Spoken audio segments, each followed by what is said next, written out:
Hello, welcome in. I had to write down the words of the day that I forgot to do earlier. Thank you to everyone that's here.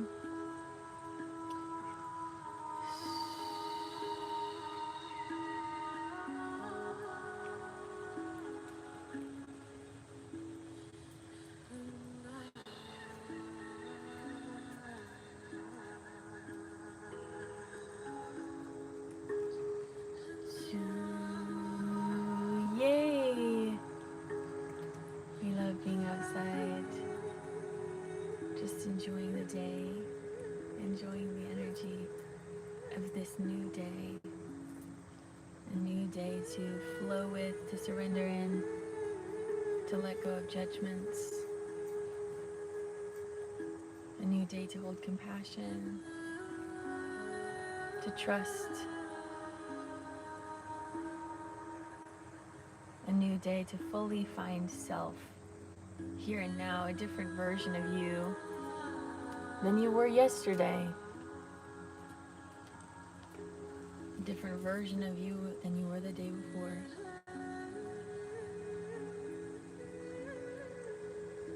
Feeding the birds. Oh, that's so cute. I have my Sheldon near. My little cat. Kitten. Sue. Tia, tia, tia, tia, tia, tia. A 2-mile walk. Go you. That's awesome. That's awesome. So early in the morning too. Happy new day. A new day to reinvent yourself, to accept yourself, to love on yourself. Some of the words of the day here this morning, and I'll say them a little bit later when we have some more people in here, is humility, hunger, perseverance, support, love, honor, kindness, and compassion. The word hunger was very fascinating to me that I came forward because that can often feel like an energy of lack. But it's more this hunger to learn more, this hunger to know yourself more, this deep inner urge, right? It's our natural bodily sensations to be hungry. It's our body telling us that we need something more. So this energy of like spiritual hunger is the body telling us that we need something more, that there's more here for us to learn. So that's an energy here today, this morning, spiritual hunger, and also fullness. Fullness, wholeness, perseverance, support. So those are some of the energies 10:10 on the clock this morning. As I'm going to bring in some more light from the heavens down to your crown.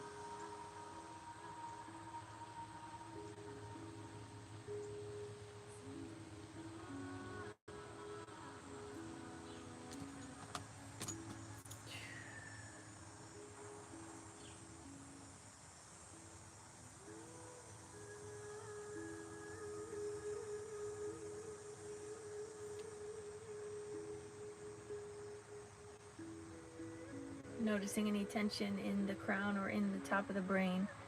Anything in the brain grooves that need to release here out of your ears, let them go. Getting your favorite iced tea. Go you. You're doing the dang thing, girl. Yeah, I felt some pressure releasing there. So notice where we've been getting in our heads too much, and I'm speaking very directly to me. Notice where you're getting in your head and you're spiraling, and let go of those tangles. Allow this to be like a, you know, when you're like a kid and your sister brushes your hair, or your mom brushes your hair, and it can feel nice, but it can also feel a little bit harsh sometimes. That's kind of the energy here that I'm feeling as this is pulling out, unknotting these energetic pressures in the mind.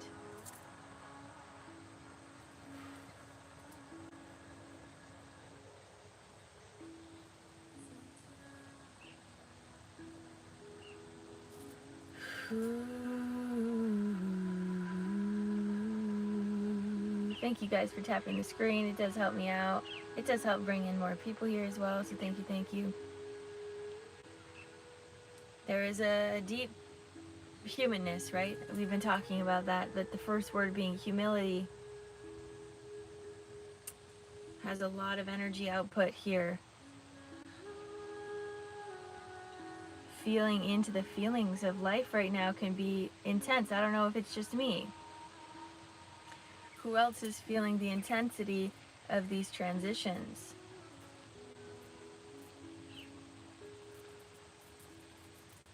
Open up that top of the crown, letting energy spew out however it needs to. Allowing your body to naturally come back into harmony and into its alchemized state. Freedom and abundance. Yeah, Vanessa. We're in it together, chica.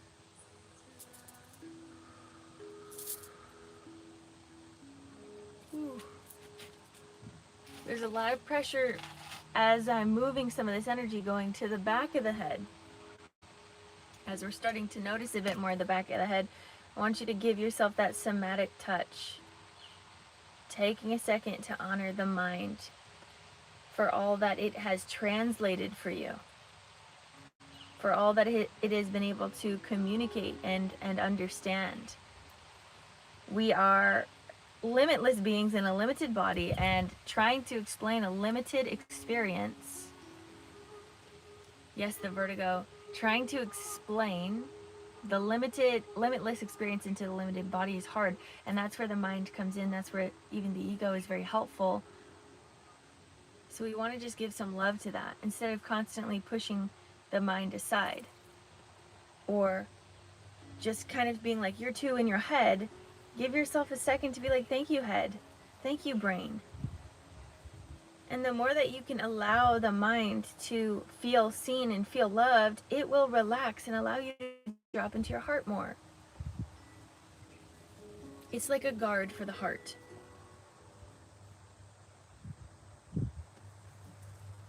The mind wants to protect.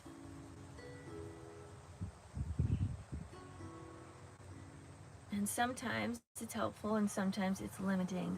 And so here and now we just want to give the mind an opportunity and chance to be loved. Thank you, mind. Thank you for caring for me. Thank you for loving on me. Thank you for honoring me. But also I want to let go of anything that doesn't serve my mind. You're welcome, love. Thank you for being here. We also want to just notice the jaw. Notice any tension in the jaw. So here's the thing. If we're going to talk about humanity and we're going to talk about humility, also shout out to that bug. Shout out to that bug that's making an impact, that's doing his thing. It's probably this big. That's an analogy. That bug's probably this big, but it's making a large impact, and that's how we are in this world, in this universe. I was going to say something, but it left my mind, and that's okay. So just really noticing the jaw. Oh, humanity, humility. So something that I try to be as open, as upfront, as human as possible when I'm doing any of these things, because I want everyone to know that this is possible for everyone. When I come onto these lives, yes, I do sit into a space of meditation before, and I want to prep my energy, but I'm also wanting to come onto these lives just being myself and being like, yeah, I've been getting in my head. Yeah, I've been spiraling myself. Yeah, I've been doing all of these things. And to lead by example is very important to me.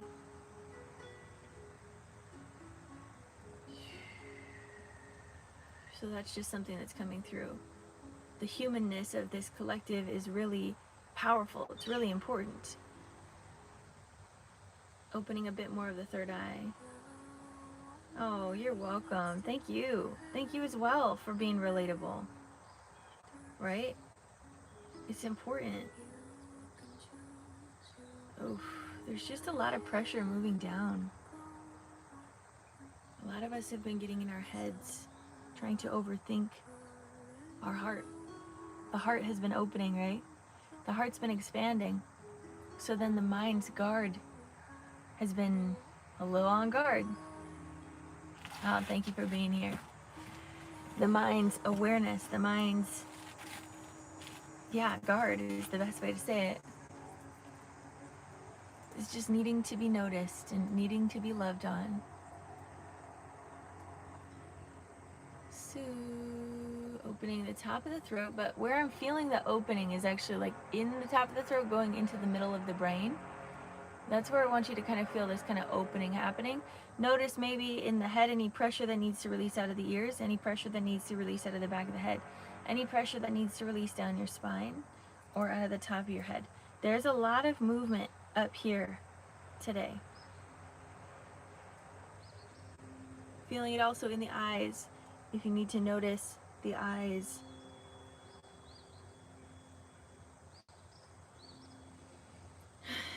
And just giving permission for the mind to untangle, to not be stuck in itself, but to be present in the here and now. And while you're present in the here and now, take that deep breath in. Find clarity in your mind.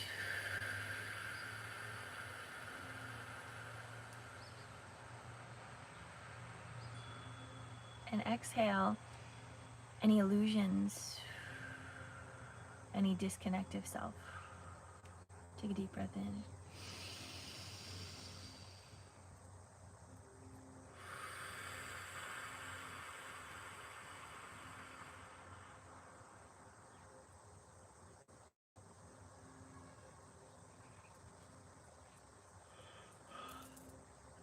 Still feeling energy on the top of the cheeks here, top of the jaw. So we want to just notice, how can we be in our body today? How can we give love to everything that we've been processing? This is a very intense time to be on Earth. These moments of just sitting with yourself and sitting with your body are very important to keep you feeling whole, to keep you feeling like yourself.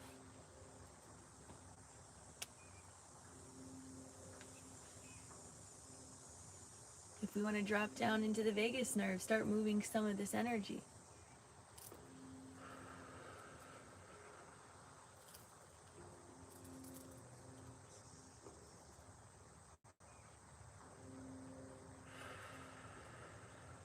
Pushing over from the clavicle.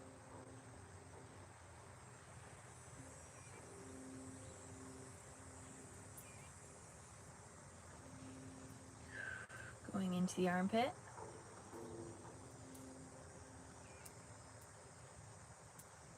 Thank you to everyone that's here, by the way. I honor you, I see you, I appreciate your heart, your tenderness. Thank you for the likes. Going into the shoulder.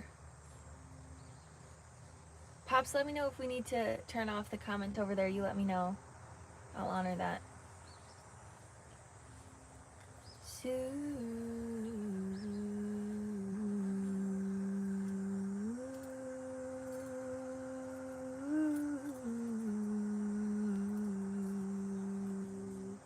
All the way down to the wrist. Shake out your arm.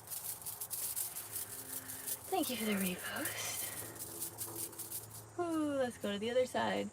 Moving this energy down from the back of the ear. This ear for me has been hurting for like a couple weeks now, honestly. And it happens whenever I'm releasing a lot.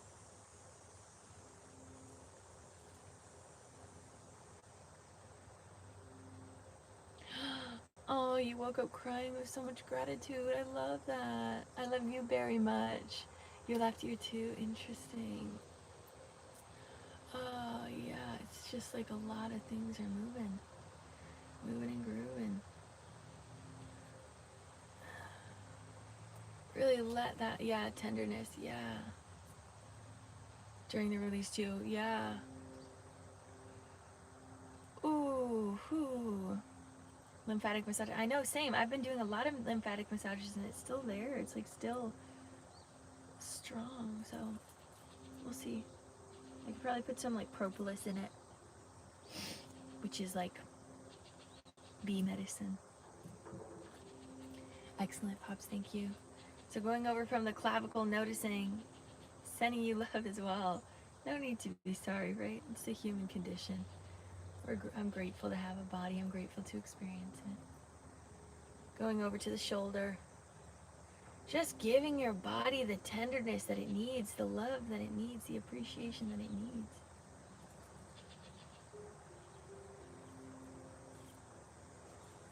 And from the shoulders down into the arms. Going all the way out to the hand. Shaking out the arm. So something that has really been coming up, and we've been talking about this a little bit, has been the crucifixion wound. And I talked about this in the August energy update. This is something that I do feel like is going to be moving through the collective. And I do feel it. I felt it a couple times. So I'm going to bring in this Christed energy from the heavens down through the crown, the third eye, the throat, into the heart, spinning through the heart. Spinning all the way out through the arms. Out through the arms. So just leave your hands out. Maybe even drop your shoulders a little bit. Bringing this energy all the way down through the torso as well. Down through the solar, the sacral, and the root. Moving through the hips, thighs, back of thighs, knees, back of knees, shins, calves, ankles, and feet. And feeling the purging and the releasing of martyrdom, of crucifixion, of the witch wound. And allowing that wounding to release out of your body as we prepare to be more seen in our energy, in our Christed power. Anything, noticing anything releasing out of the wrists, the hands, the feet, the side of the body, the neck, the noose. Whatever feels good here, and let your body release what doesn't serve you here. Any old depowerment. Let that go out of the body. Good. And as those that are here to bring in or to be the way showers of this Christed energy, I feel like I've done this process of releasing the wound many times and noticing that there's still parts of me that are connected to this crucifixion wound or to this witch wound or to this martyrdom wound. And so every time I get to do it, there's just another part of me that comes back. More of my, I don't know, the word grace is coming to mind. More grace comes to my body, and I get to just hold this appreciation for how much pain the world has gone through spiritually, and how we get to change that now. So many layers, right? We go layer by layer, we go deeper and we deeper. It takes a very long time to clear. It is so deep, isn't it? And so that's been a huge focus of mine here in August for myself, has been noticing, where am I still afraid to be all of me, and where am I still afraid to share my gifts, and where am I also choosing to put myself in a place of persecution. From my soul to yours, I deeply love you. Oh, thank you so much, beautiful soul. Also, I want to say we are going to get started with the individuals here soon. I don't think anyone's on the list yet today, and that's great. That's okay. Like, whatever happens, happens.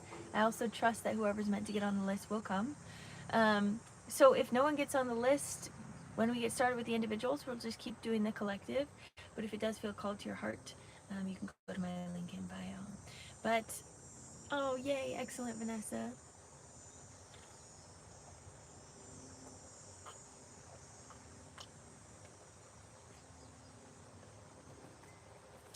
All right.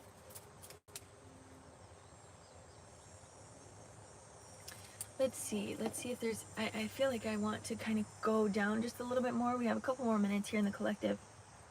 So I want to notice the heart. So bringing that Christed energy into the heart. I've been reading the Gospel of Thomas. It's been very inspiring. It's all about embodiment. But they also talk about spiritual genderism, which is the divine feminine, the divine masculine. And it's so inspiring to me as someone that does experience a lot of gender confusion in a way, or deep awareness of gender and femininity and masculinity and everything. And the Gospel of Thomas actually talks a lot about those things. It talks a lot about becoming one within self, having the man become the woman and the woman become the man. I think is so fascinating that that topic is talked about in the Gospel of Thomas. And there's just so many reflections and noticings of spiritual genderism. So that's been really inspiring for me to connect with. And so why I said that was because I want us to come into the heart and remember that your heart can be held by yourself.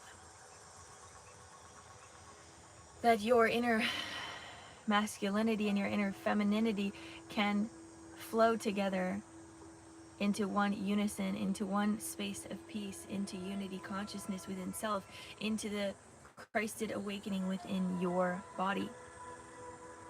You do not require anyone or anything outside of you to be whole and to be in your highest state of being.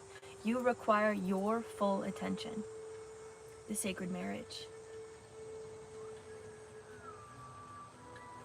Could it be another gender thing? Yeah, no. So many gender things. Haven't shaved my legs in 6 months, no idea why, but I like it. I just wanted to share that. I love that. Period. I feel like my feminine masks are always dancing around each other in there. Yes, absolutely. Mine as well. But it's also, and I want to say this specifically, you don't have to express yourself as non-binary. You don't have to express yourself as constantly flowing through your gender exteriorly to understand the concepts of internal genderism, to understand unity consciousness within self.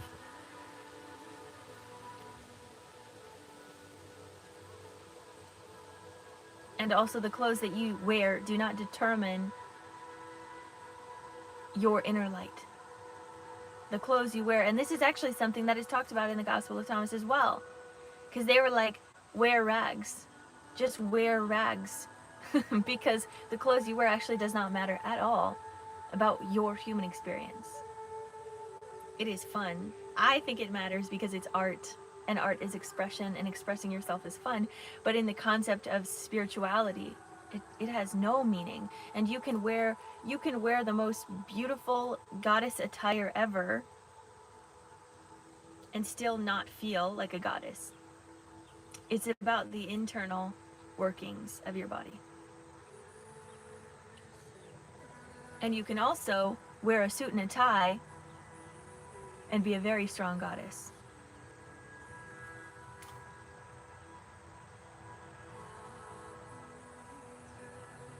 But we love to inch into those type of conversations here in this collective.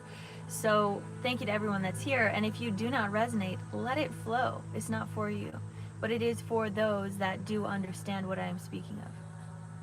And if you have ears to hear, listen.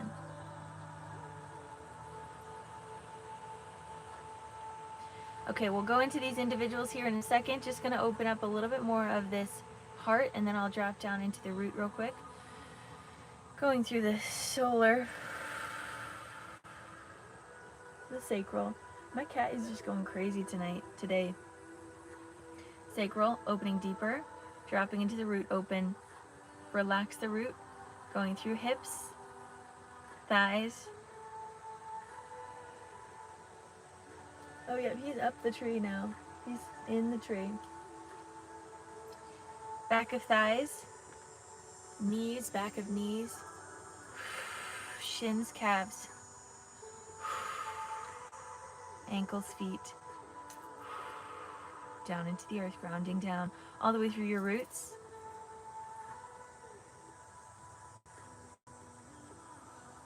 All love comes from the divine, and it comes from it, and it all goes back to it. The Vesica Pisces.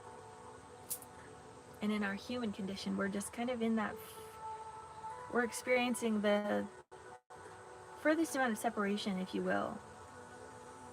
And yet that's an illusion, because we're truly just one with the divine. Ooh. I love you all so much too. I know, Sheldon. Okay, wait, going all the way down, everyone in the collective, bring this Christed power all the way through you, all the way down through hips, thighs, back thighs, knees, back knees, shins, calves, ankles, feet, all the way through your roots, all the way down to the crystalline core. Sending so much love to Pachamama, Gaia, Earth. Gratitude, gratitude, gratitude, abundance, abundance, abundance. Sending this out and around to humanity as we shift reality, because this is our reality. Bringing this energy all the way back up.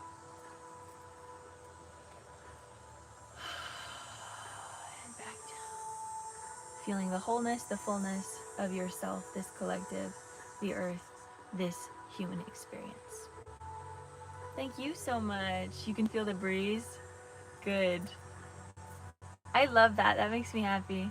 That makes me really happy. Guys, I'm really excited for the fall when I can start wearing pants again. I love summer because I love earth, but I am a fall bitch. I'm just saying, I love to wear pants. I'm a big fan of pants. Okay, let's get into it with Vanessa. Yeah, same. Yeah.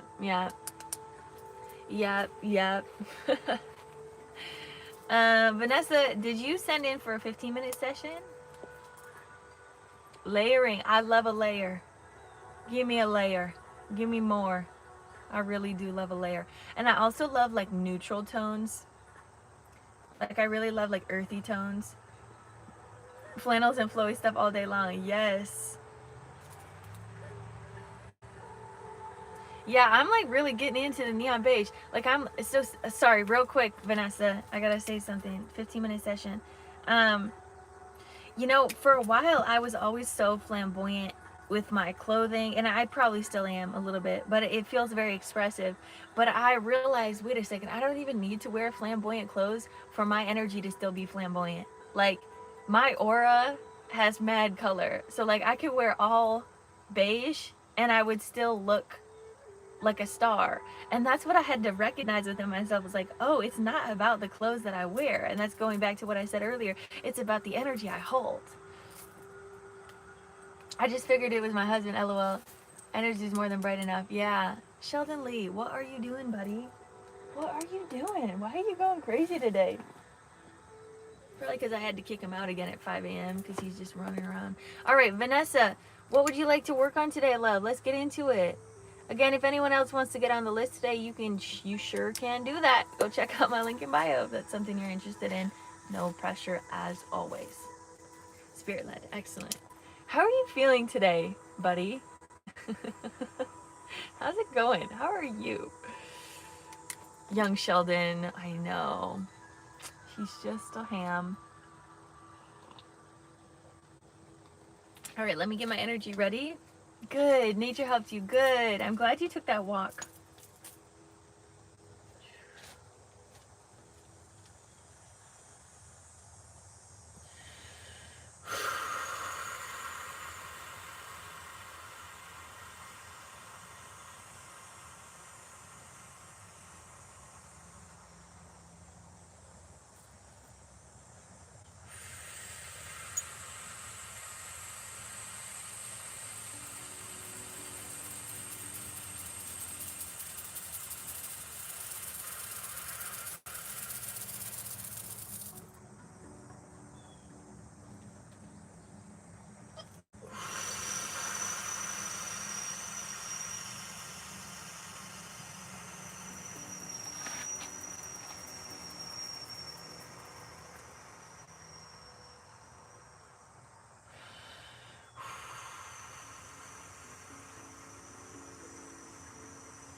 Ooh, I can already feel some of the energy. Just gotta shake some of that off. Okay, Vanessa, put a heart in the chat when you're ready and we'll get started, love. Again, anyone else in this collective, you can stick around, just learn if you like. You can hang out, do what you want. 7, 8, 9, 10, 11, 12. Wait. Yes. 12. 1, 2, 3. There we go. Alrighty. Vanessa, put a heart in the chat when you're ready. Cheers to all of those that are drinking coffee this morning.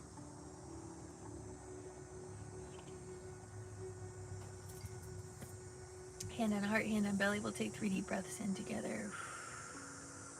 Take a deep breath in.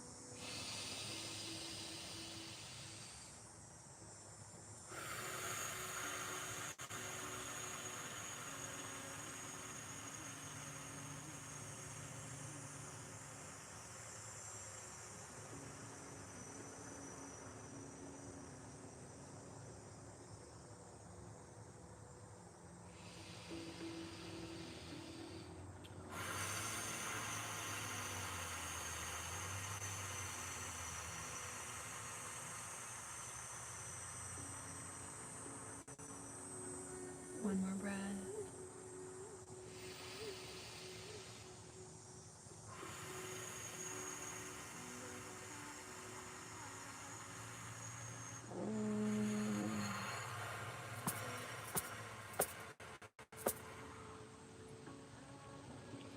There's a very primal energy here as I'm like hitting my chest. Very interesting. So you might want to do somatic tapping of the heart to help some energy move. The first image that I saw, I love that. The first image that I saw was, they said the floodgates are opening. And they showed this huge like amount of water. I don't know if there was like a dam or something, and then it opened and all of this water was flooding in, and you were like standing there in front of the gate being like, when's it gonna open? And then all the water came out and you're like, oh gosh. And it felt like, when I first took the first breath, it felt like I was being waterboarded. I was like, what's going on? Like, why can't I like breathe? Why does it feel like I'm like under the water? And then after, on the second breath, then it was like, oh, let me just relax. And then on the third breath, it was like you were trying to go back to the gate to like yell at the other side. And they were like, stop trying to go back. Stop trying to fix what was already had, or what has already taken place. Let the natural consequence follow the actions. You don't need to go back to create controversy or disconnect or aggression, because that's only going to fault you more. That's only going to create more issues for you. They're saying let the natural consequence play its role and let your body flow into abundance and learn how to float. Because if you're going to keep looking back and trying to figure out how to still stay attached to the past, it's going to create like this drowning energy, and it's going to feel like you're stuck. It's going to feel like you don't have control. But the control you have is yourself, and letting yourself float, letting yourself flow, letting yourself relax, letting yourself experience the natural abundance that is flowing to you. And again, the more that you're trying to go back to the gate, the more there's going to be difficulty with that flow. So that's the first like analogy that I saw here. And I want us to keep kind of going into this analogy. And they're showing you floating down the river. And it's just you. They want you to very specifically just think about you, not others in your life. Just think about you here and now, floating down the river. There's the sun floating or flowing on your skin, going in your body. You're drinking, I don't know, a margarita. I don't know why the margarita's there, but the margarita's there. And you're just looking on each side of the river, and you're seeing all of these beautiful ceremonies happening. And you're floating down. Like, I'm seeing a lot of like native tribes specifically, like gathering in community. And then on the other side, then there's different types of gatherings. Maybe there's dancing. I see one place having a birthday party. There's a piñata. I don't know. So they're just showing you, look at the abundance, look at the flow that is possible for you, but you have to let go. The floodgates have opened for a reason. This is happening for a reason. Surrender into it. And also what I'm feeling and what I'm hearing is like there's moments then the stickiness comes about, and it's like all of the people in your life telling you what to do come in, and then there's just this like, you get pulled from left to right and you feel stuck and you feel a little stagnant, and they're saying, just focus on you and your needs. And we will provide the rest, Vanessa. You have witnessed many miracles in your life. You have seen it in your very hands. Now, can you believe that for your physical reality? Can you believe that you are worthy of receiving more? Or is there a part of you internally that does not believe that? And we want you to address that right now as you're floating down this river. And let go of any disbelief out through your spine and into the river. Let it float down with you. And breathe. And breathe. They're showing like a floating log underneath your head as well, and a log underneath your legs, so you're still kind of just floating, but you're very in nature. So that's the first thing that they're showing here.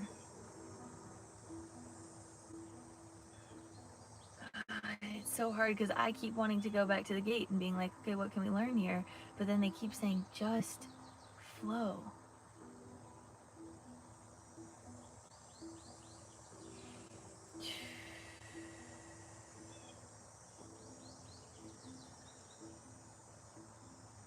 And they're showing your son like a little otter swimming next to you. And he still has free will. He's going to go where he needs to go. And this is why I kept trying to go back to the gate a little bit in my own mental consciousness, because I was like, okay, where's your son at? But what I realized was that he was just learning to float away from you. He doesn't need to attach to you to float. He's gaining his independence. And he's having fun floating down the river next to you. And he's enjoying that you're at peace.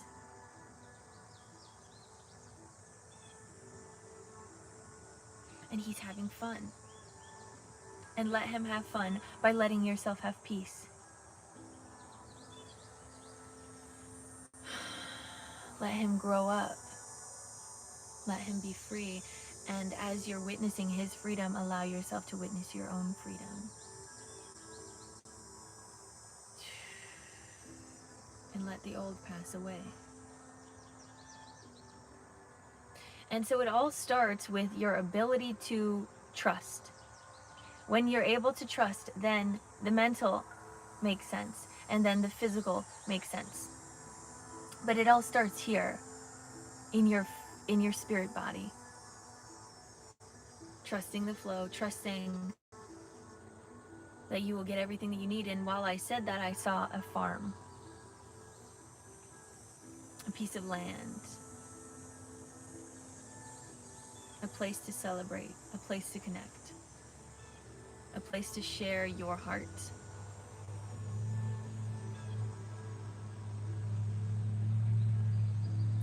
And what I'm also feeling is it might not, I don't know, I'm just going to say it might not just be you as a woman there. There might be other women.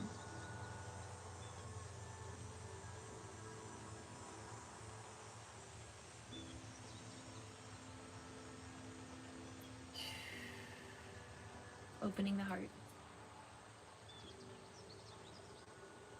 You know that you're here in this lifetime for a very important reason.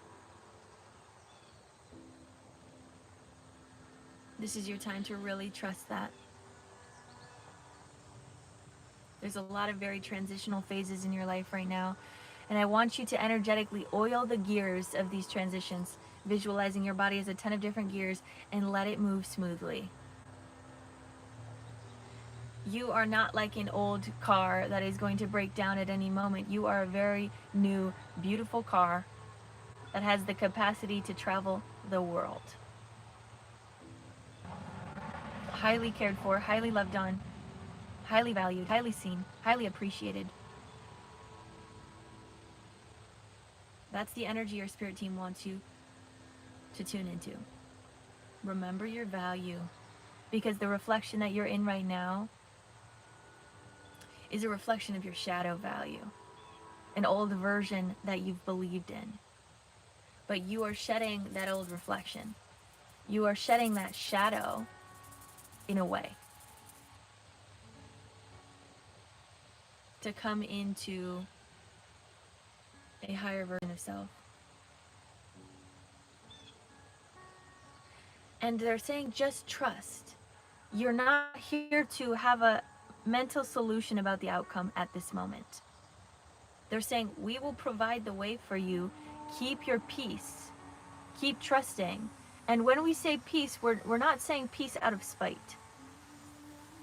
We're not saying don't have peace out of spite. We're saying truly, truly have peace.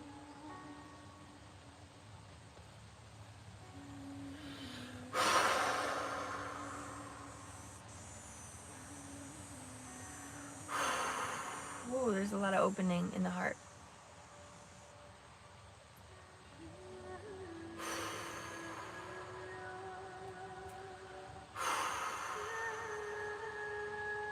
What they're showing is one of those dinosaurs that, like, when they scream, they're like, I don't know, the sides of their head open up, and then they're like, and it's like very mama bear energy. Oh, I wanted to also say that Kali Ma is very strong in this channeling. She wanted to make herself known. Kali Ma, as well as Lilith. Of course, Lilith. I love you. Lilith and Archangel Michael. Big Mikey. Okay, anyways. I just gotta laugh for some reason. They're just wanting me to chuckle. And then the dog, so Hecate. Oh, Hecate is pretty strong actually here.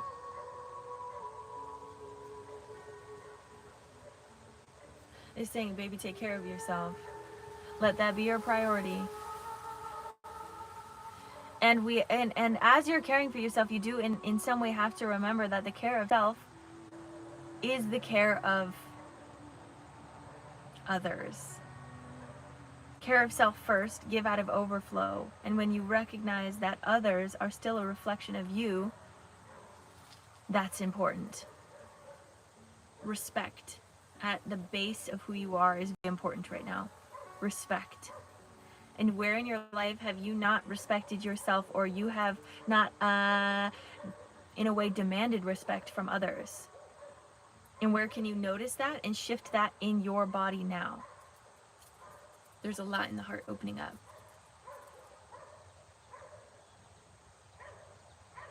There's a lot of feelings here.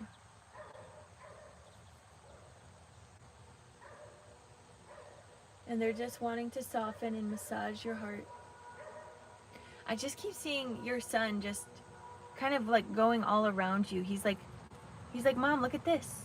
Mom, look at this. Gaining his independence. Through you gaining your independence. He's gaining your independence, or his independence, through your example. And he's actually, again, he's your greatest teacher. So something about him stepping into school has inspired your soul. And your soul has been like, oh, actually, I'm okay. I can do this. I can also step into a new realm of spirit school. I can step into something new. Yeah, they're showing the parks. They're saying this is really good for you. They're really happy that you're being able to have time to yourself and time in nature, because you're deeply up-leveling at this time due to your self-love, due to your ability to find silence and peace within yourself. And I'm actually seeing a very physical upgrade as well. Physically going through a very beautiful transition where you're seeing yourself in the mirror as much more beautiful.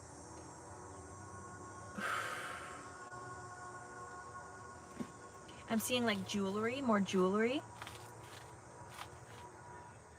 Different jewelry. Turquoise is coming up again.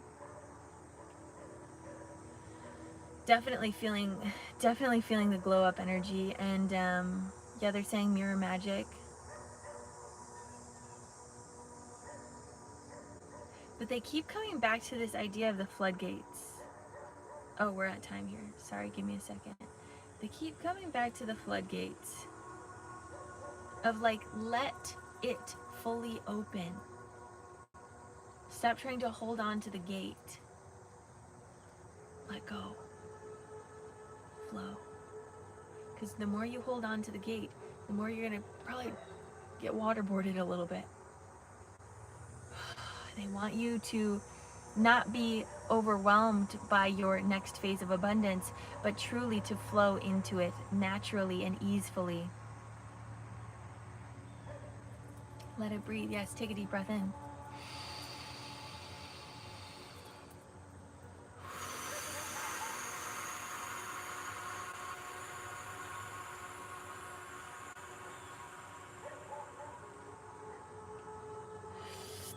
Hecate is coming in with hot coals around your heart. So be prepared for that. She's going to be doing some removing of some things in your heart. So she's going to ask you to sit with her after this session, kind of maybe if you're in nature now, and like lay in the grass and like let her come in and bring in some hot coals to your heart, and let it just fade into the earth. Anything that doesn't serve you, okay? So she said she's gonna be working with you. There's also someone else at the bottom of your feet who's here. It's a medicine woman, and she's putting oils at your feet around certain meridian points around your ankles and your feet. She's massaging your feet. So maybe even having your feet out in nature is also going to be good, so she can work a little bit more intimately with your body. There's something else here. There's something else here. Who is this other person? It's like a blue, it's like a star being. There's a star being here. So you have all the realms here working with you right now. The star being feels like it's from Sirius, or it feels like it's Sirius.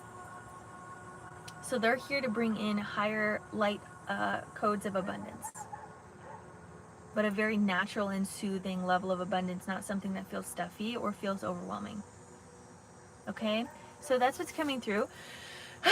Bringing more light down through the crown, third eye, throat, heart.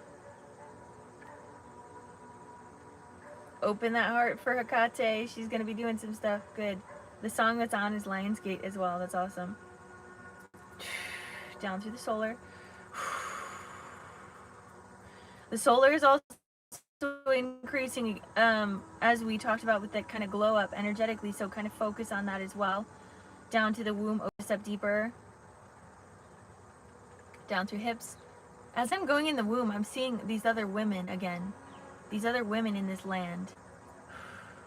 Down through hips, thighs, back of thighs. Knees, back of knees. Shins, calves.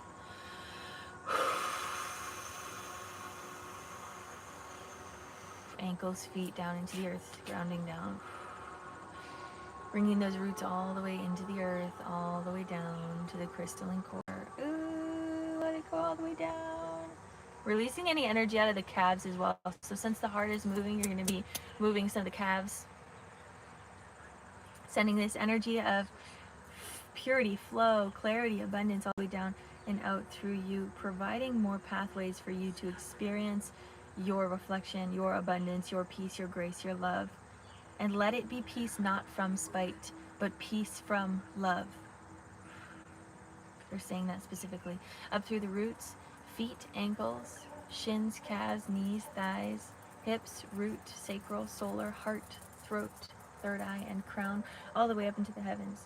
Allowing this to be your truth if it feels right to you, and bringing this energy all the way back down and around me.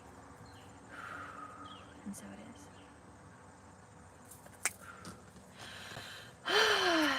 Releasing any last energy that doesn't serve you, letting it go, letting it flow, letting it go, letting it flow, letting it go, letting it flow.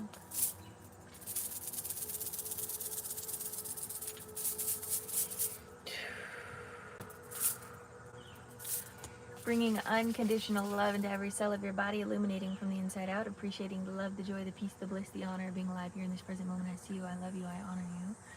Golden light energy all around your aura, keeping you safe, sane, and protected. Abundance all the way through you and into the collective consciousness field as we all shift together. Take a deep breath in.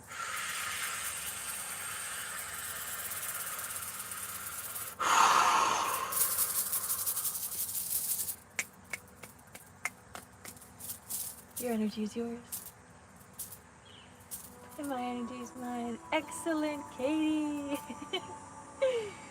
And so it is. There you go, beautiful soul. Yay, thank you. Okay, did anyone else send in for the list today? Just let me know if you did. You're welcome. Let me know how you're feeling. You sent in Cash App as well. Excellent, Anna. Yay, I love you guys. That's my real truth. Okay, how's everyone doing? How's the class day today? How are you guys feeling? I'm gonna open my app to see on Cash App real quick, and then we'll go into these sessions. Okay, it looks like Anna sent in first, so we'll do Anna first, and then we'll do Katie. Whew, both 15-minute sessions. That was a beautiful session. Oh, yay! We got Jody in the chat, too! We got a good collective. I mean, as always. I just love you guys, truly, deeply. I love the prompt, Jody. I love the prompt. All right, so we'll do Anna, Katie, and then Jody, and then I think we have one more spot left. Yeah, you let me know. Katie or Anna? Does it matter who wants to go first? Does anyone care? We can do Katie first. We can do Anna first. Let me think in my mind. Spirit, tell me which one. I think we will go with Katie first. That's what's feeling called to my soul.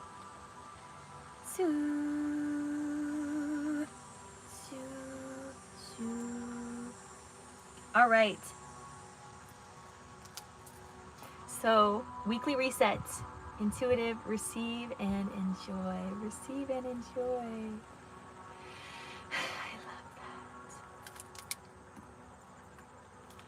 Yes, you felt Katie too. Okay, Katie. Spirit's calling you to the surface. Spirit's calling you to the front.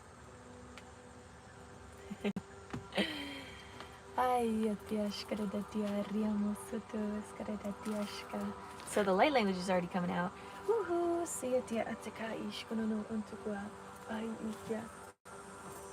Oh gosh, the back. Got some good cracks out of that one. Okay. Speaking some English. Thank you. All right, let's get into it here in a second. Let me get my energy ready after I get the coffee. Cheers.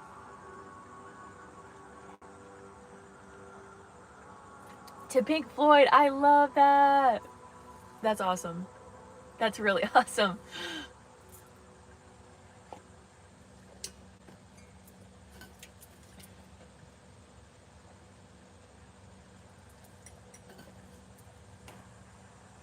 When it needs to come out, it just needs to come out. And the less judgment we have about it, the more freeing it feels. And also the more it kind of moves through us. Because sometimes, like, if we have judgment towards it and it's starting to come forward and we're like, oh my gosh, this is terrifying, there's a different energy about it. But when we're just like, yes, let me feel free, let me experience this light language, let me allow it to come forward, there's just such a heart opening energy. Anyways.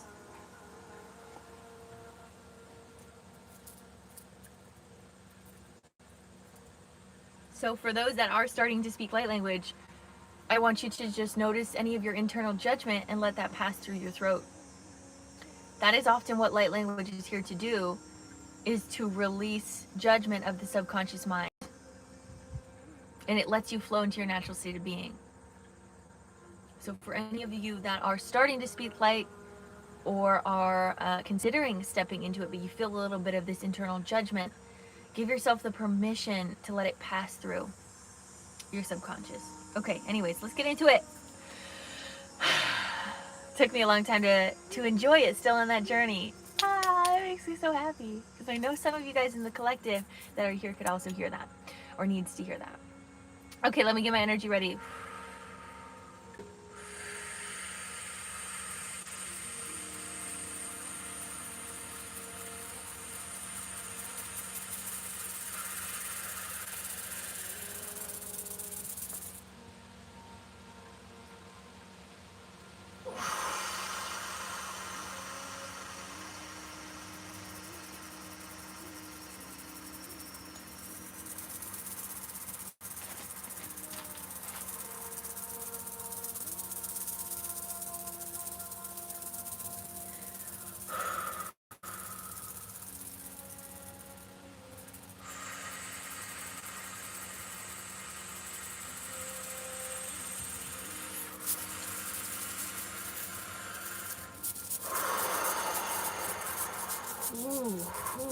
Ooh, there's a lot of energy that moved through there. Ooh, okay. Getting ready for this session. Let's do it. All right, Katie. I just feel like I just lost my breath there for a second. Whew. Katie, put a heart in the chat when you're ready and we'll get started. Everyone in the collective, take a deep breath in. And let your body relax. Beautiful. Hand on heart, hand on belly. We'll take 3 deep breaths in together.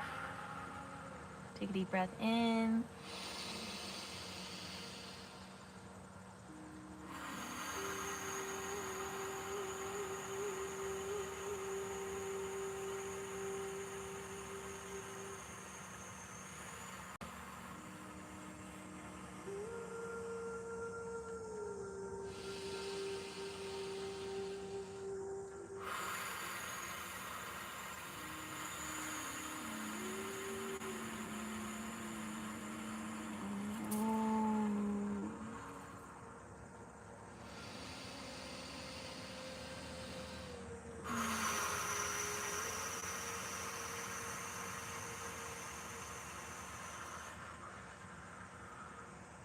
Okay, there's a couple different things here. So let's talk about them. Let's decode them. Give me a second. There's a puzzle piece. The first thing I saw, yay, I'm glad you're living the vibe, saw was a bull running towards you. And then I saw you on a white horse. And then you were on the white horse and you had this red flag. And so you were like the target of this bull. I don't know what that's called, but it's like I don't know, it's a thing. And you were like the target, but you were running on around on this white horse, and it was as if you were like almost just like playing with this bull, even though it probably could kill you and things like that. But you were like, it's just a bull, and I'm on a white horse. I'm fine. So there was this very interesting energy that that was the first thing that I saw. Shoot, what were the other things that I saw? Spirit, please remind me. Come back. Come back. Okay, they're wanting us to focus on that and decode that. No, there was something else. What else was there? Oh, the chest compressions.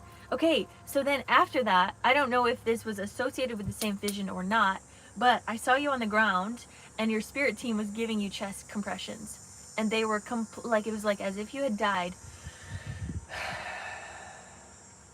And they were repumping your heart. They were doing CPR on you. And it was like your whole heart had to completely dissolve and fade away in order for the new life to come in to this new heart. And so I see like this old heart, and you know, my heart is holding a lot of pressure right now as I'm talking about this. This old heart kind of like crinkling up, almost like a tinfoil ball. And it's like crinkling up, and then it's like shooting out, kind of not shooting out your back, but like then the new breath that is coming in from your spirit team, because they're doing chest compressions and they're lifting up their head and they're breathing life into you, and then that's filling up this ball, and it's bringing forward a very fresh and new heart. So that's here that we have to dig into and see what spirit is wanting us to know about this. I can't tell if these two visions are coordinated or correlated, but it kind of feels like they are, as if you were running too close to the sun type of deal with this like white horse and the red flag and the bull, And like maybe at some point your just consciousness got wiped out and you were like, where am I? What's going on? And this new heart needed to come in. So, okay, it feels like this bull is like a trigger. People around you that are testing you, triggering you, and you're over here on this white horse like, I know who I am, I know what I'm doing. Spiritually, you're in a very high state of being. And yet, even in your strength, even in your power, sometimes you got to get knocked off the horse to remember how strong you actually are, and to remember that you can live time and time again, that you can refuel your own heart, that you can die and come back to life through these triggers. So it feels like potentially even again these humbling experiences around you, like this bull, the analogy of the bull, these humbling experiences, these people that might be triggering you, people that are like targeting you or attacking you energetically, it feels like that. But they're also like, but the bull isn't here anymore, and you have a new heart. And rest into that peace. Very interesting analogy. Very, very interesting analogy. And actually, what I'm seeing is the bull is coming near you with peace. And it bows down next to you as you are reinventing your heart and your lungs, as you are freshening up your inner consciousness.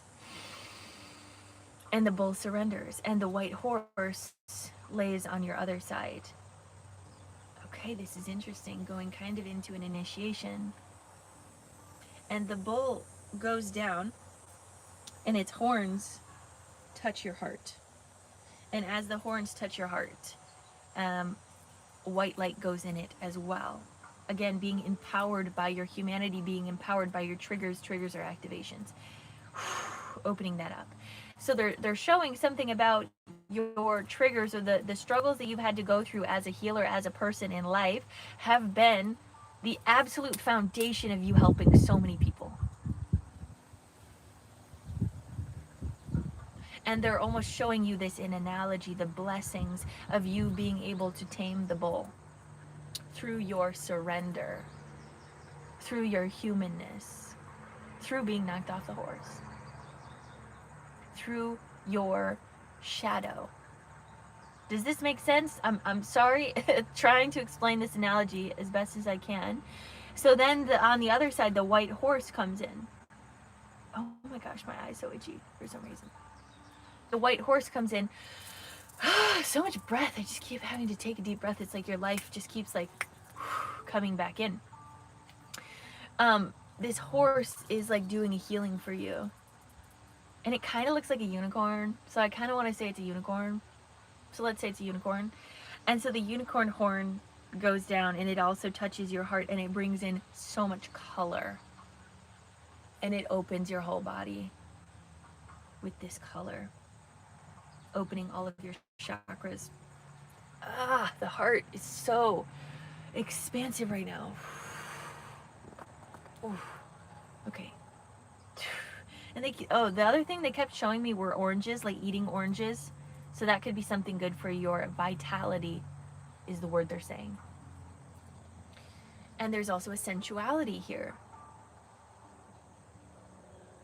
And they're showing Joan of Arc. I love working with her, but they're showing Joan of Arc on a horse as well, riding next to you, feeling the power of revolution.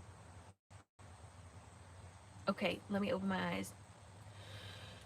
The list is open. You dreamed of riding a horse last night. All the years of heroin addiction, homelessness, etc., etc. was catapult. Oh my gosh. Oh, my heart. My heart. You have such a beautiful heart. Oh my gosh, you have such a beautiful heart. Holy crap. Give me a second to hold that. Okay. Okay. Okay. Spiritual. I'm overwhelmed with love. Okay.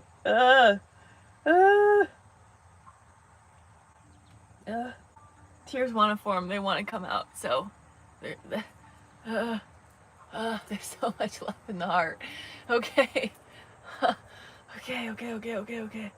Thank you, Spirit. Thank you. Ugh. Bring you. Give me a second. Oh my gosh, why is this so overwhelming? Let the heart open a bit deeper. Whew. Whew. Let your heart be held right now. Let your heart be held in its fullness, in its vastness. Whew. Open. Keep breathing.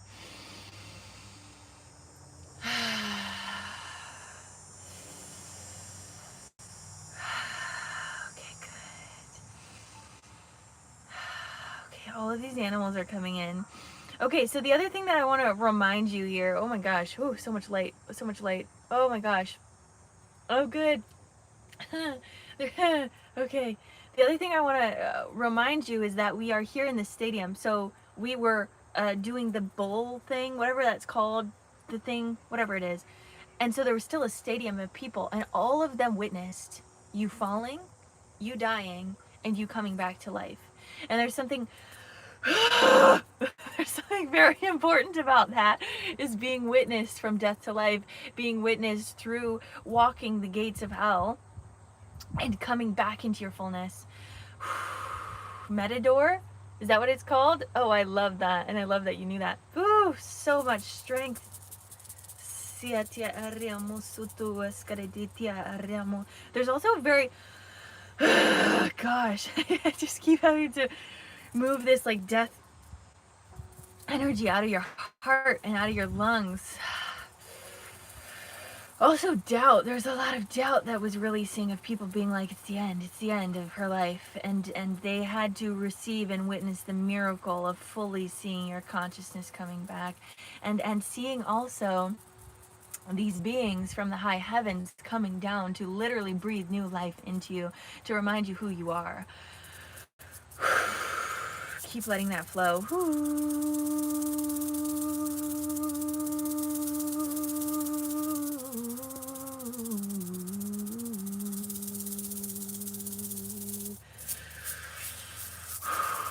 Good. Opening the heart. And allowing this new life, this new energy to come all the way through your channel, through your heart. Gosh, it's so strong. Through every vein and artery, plasma body and electron body, shifting all the way out to your hands, shifting all the way up to your head, shifting all the way down through your feet. Oh, so strong. So this very primal energy coming forward of this like monkey. I want you to feel that tapping of the chest, revitalizing your own breath, revitalizing your own heart. Through connection to source, through connection to self. Remembering that you did that. You did that. You had to fall off the horse to show the rest of the world that you could come back to life. Excellent, Jessica. Whew. I see a green dragon as well floating around your channel. And a white dragon. And I want this, like the bull and the unicorn, or the bull and the white horse, are here still next to you. And they're actually going to be staying in your field. The bull also has the energy of like, is it like Ferdinand, the Friendly Bull? There's a book, if you've heard of that. There's that energy as well, where it's looked at as bad or powerful, or like a negative energy, but it actually just wants to be a gentle giant. It doesn't want to fight. And there's an energy in that as well here. And the unicorn is just ethereal, and it just wants to be there and look pretty, so enjoy the unicorn as well. The unicorn in consciousness. All right. We're going to bring down some more peace, some more love, down to your heart. Or not down to your heart, through your head, your crown. Whew, just keep breathing. There's a lot of... the breath of life is flowing through you a lot because of the CPR, the thing where they breathe into your mouth, whatever that's called. So you're gonna kind of keep feeling that throughout the day of like this deep breath that wants to move through you. Honor that. Opening your third eye.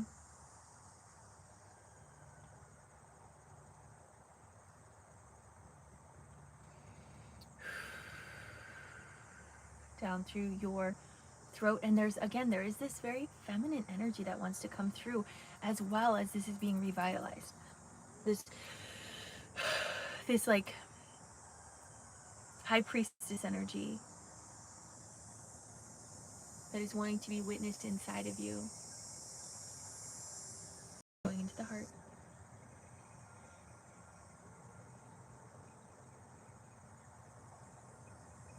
Is it okay for me to pay out of your support me payment a bit? The other ones aren't working for me. Give me a second, actually, beautiful soul. I have 5 on the list right now.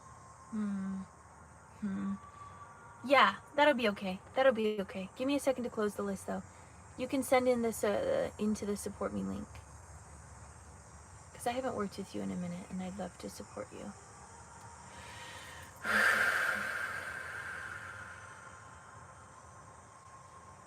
Okay, dropping down into the solar, the sacral. Again, oranges, eating orange juice, beet juice, going down into the root, opening us up through hips, thighs, back of thighs, knees, back of knees, shins, calves, ankles, feet, down into the earth, grounding down. All the way into the rooted system, all the way down to the crystalline core, wrapping your roots around the core, sending this energy out and around, supporting you, holding this space for your heart to be held, to be seen, and to be witnessed by the conscious field of humanity, to witness this transformation. You're creating a beautiful path for many other people to follow your story, bringing this energy back up through your roots, feet, ankles, shins, calves, knees, thighs, hips, root, sacral, solar, heart, throat, third eye, and crown, all the way up into the heavens, allowing this to be your truth if it feels right to you, and bringing this energy all the way back down and around you, and so it is. All right, beautiful soul, releasing any last energy that doesn't serve you, letting it go, letting it flow, letting it go, letting it flow, letting it go, letting it flow.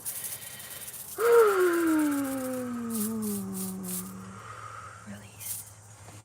Bringing unconditional love into every cell of your body, illuminating from the inside out, appreciating the love, the joy, the peace, the bliss, the honor of being alive here in this present moment. I see you, I love you, I honor you. Golden light energy all around your aura, keeping you safe, sane, and protected. Abundance all the way through you and into the collective consciousness field. Take a deep breath in.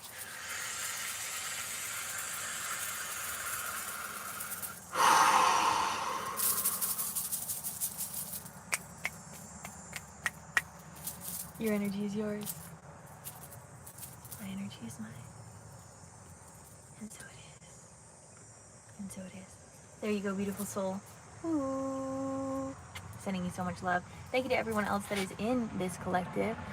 All right. I'm just gonna do this right now till the YouTube comments. All right. Okay, there you go, Katie. Thank you for letting us all witness you in your death to life vision transformation thing that they wanted to show us. I felt very honored to hold that space, to feel that with you, and to witness that beauty. Okay, let's go into the next session. Do we have Anna in the chat? Make sure you guys are drinking lots of water, specifically after that one. If we're working with the heart, it's a lot of water energy.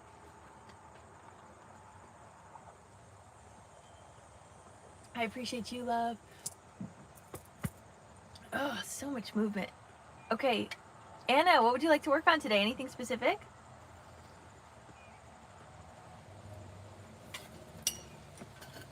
Sorry to the rest of the world, I really do have the best collective. And it's not like that, but it is like that. But it is. Spirit-led, excellent. I'm excited. I love working with your ancestors. They're always coming in. Actually, that's very interesting that I said that. Okay, let's see what comes in. But it is. But it is.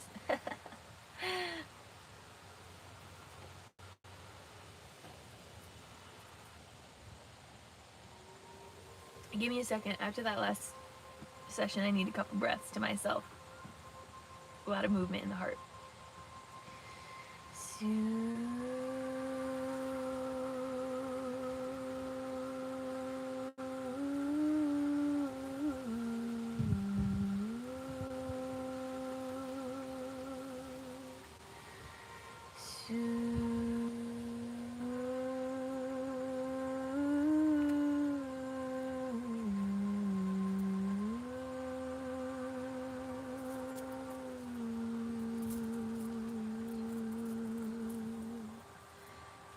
There we go. There we go. Going through a lot of family stuff after my mother's passing in 2024. That's why they're always there. Well, your ancestors are just really strong. But then something had happened when I said that just a second ago. I love working with your ancestors, and then the spirit team or consciousness or whatever was like, but it's not all about that. So that's why I said that's interesting that I said that, because there was something about actually. I don't know. Let's tune into the channel and I'll explain more. I'm going to get my energy ready first and then we'll get started.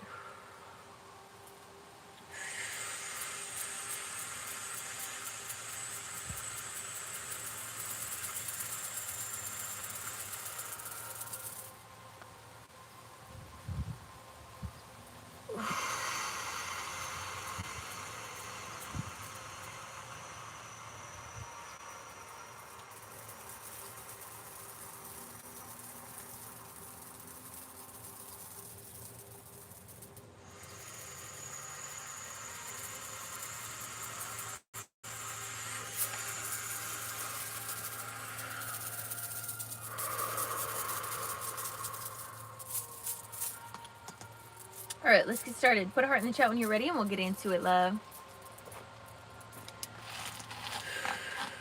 Yes, also sending you so much love. So sorry. Sometimes okay, anyways. Let me do some math real quick. Okay. Perfect. Hand on heart, hand on belly. We'll take 3 deep breaths in together. Take a deep breath in.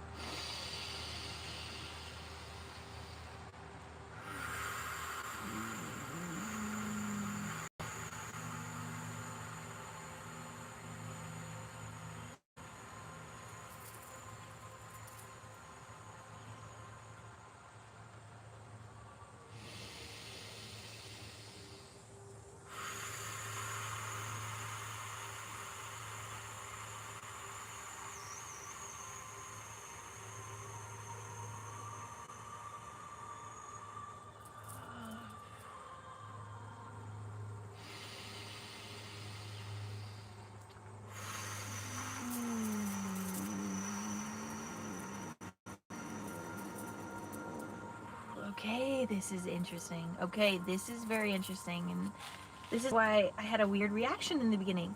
Because they do want to work with your ancestors, but they're showing me. So one of your ancestors, she's one of your main guides. I don't know who she is, great-great-grandmother, some form of your lineage. It doesn't really matter where she's at in the line, but she's there. She's very loving. She's kind of one of your main helpers and healers and connectors. She has a beautiful level of grace and justness. But she's telling me energetically that there are some in your ancestry line that actually hold quite a bit of prejudice, or even the word racism came up. I don't know if you have any like whiteness in your line, but some of your ancestors look down upon that. And then there becomes this internal energetic conflict within your field, which is very interesting. And it can even be some of your ancestors talking about that because you live in the U.S. and not in your homeland. And so then I'm feeling this internal judgment from your higher ancestral team. And so this one ancestor guide is saying, you don't have to listen to them all. You can filter out what you need. And so this is something I feel like I've mentioned to you before, but it's almost important to have awareness of where judgment might be coming in, and notice where your own internal judgment might be felt within your body. because you do not need to attach to that. They're saying free will. Use your divine justice. Change the narrative. Change your ancestry line. Let go of prejudice. Let go of judgment. You are exactly where you need to be. If anyone in your lineage, if anyone in your ancestry line, if anyone in your family that is alive or not is judging you, alchemize it, filter it, and let it pass around or through you. Do not attach to it. Because that judgment can weigh you down. It can feel heavy.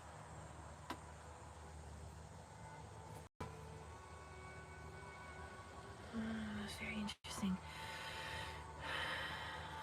My son had a baby girl with a black girl. Okay, so that type of racism.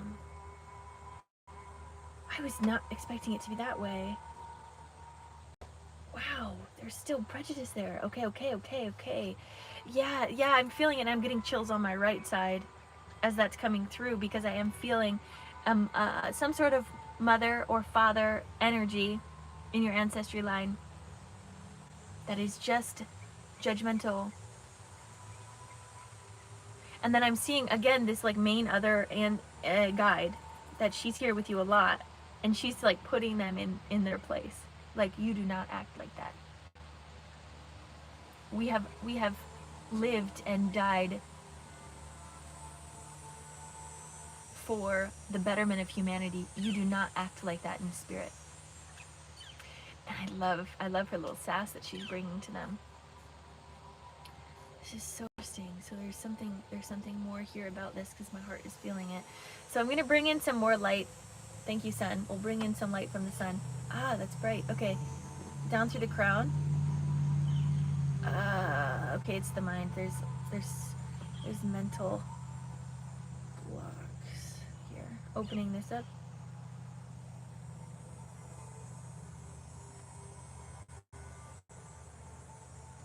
Your mind is trying to protect your heart. There's something about this. Your mind trying to protect your heart, so it outthinks your intuition, but your intuition knows something. Your intuition knows something. You have this gut feeling about something, but your mind's like, no, that couldn't be like that. Those people are nice people. They wouldn't act like that. That's something that I'm feeling here. And they're saying, we appreciate the guard that the mind is, but we also want you to sink into your intuition about this. Whatever this is, whether it's ancestry, whether it's something in the future, they're wanting you to be aware of your mental guard. Because you always want to see the best in people, which is important. We do also want that, but discernment means seeing clearly about something. Not seeing the best in people, not seeing the worst in people, seeing clearly, and letting the mind be clear so that the heart can also be clear. Does this make sense? Wow, the sun is really beaming in. Some family members. Okay. Oh, this is so interesting. Okay, so a lot of ancestry energy totally makes sense. So dropping this down into the third eye, we're gonna open that a bit deeper, bringing clarity into the third eye. Good. Opening up deep into the throat chakra, opening up here. Moving back to Portugal soon. Okay, yep. And it's very interesting, because as you read that, I felt the guide that is working with you here holding a little bit of resistance about it. Like she's prepping you. What was the resistance for? Just to be prepared, to be ready to see things you didn't want to see, and to be ready to notice parts of your heart that you're meant to heal through your lineage. And some of those things are not going to look pretty. And it's going to be wild. And you're going to see how far you've evolved. How much work you've actually put in. and you're going to have to lead by example, and you're going to show them how to be a good person. That's what I'm feeling. Something about that. That's still soon. That's very soon. Grand Rising, welcome in. So she's going to be continually prepping you, and we've been talking about this preparation, but the closer it gets, the more I like feel her in your field. I really like this person. She's very humble. She's very beautiful. She is, I don't know who she is, but just kind of hold her energy near you, because she's going to help you. She's going to help you a lot.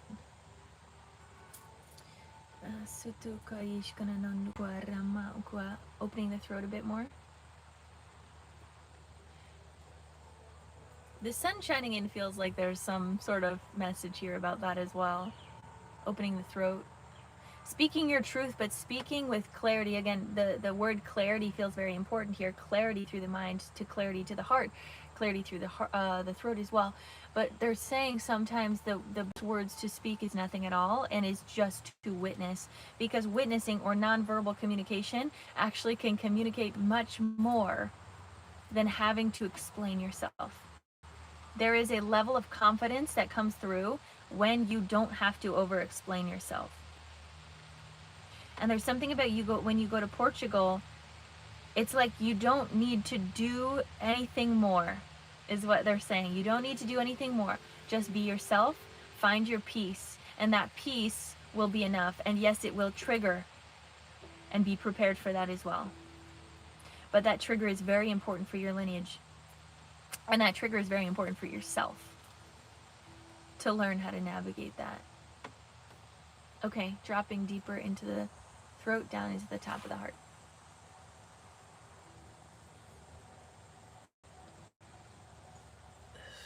Opening your arms all the way out. Letting the energy flow out from the heart into the arms. I'm learning exactly that. Yeah. That's exactly what I feel. And there's just this deep level of peace. And this is what this mother energy is, this ancestor energy. I wish I knew her name, but it's in a different language and I don't know how to speak it. Yeah. I can feel it though. I can feel the name. I want you to also move around your neck a little bit, because there's some tension back there.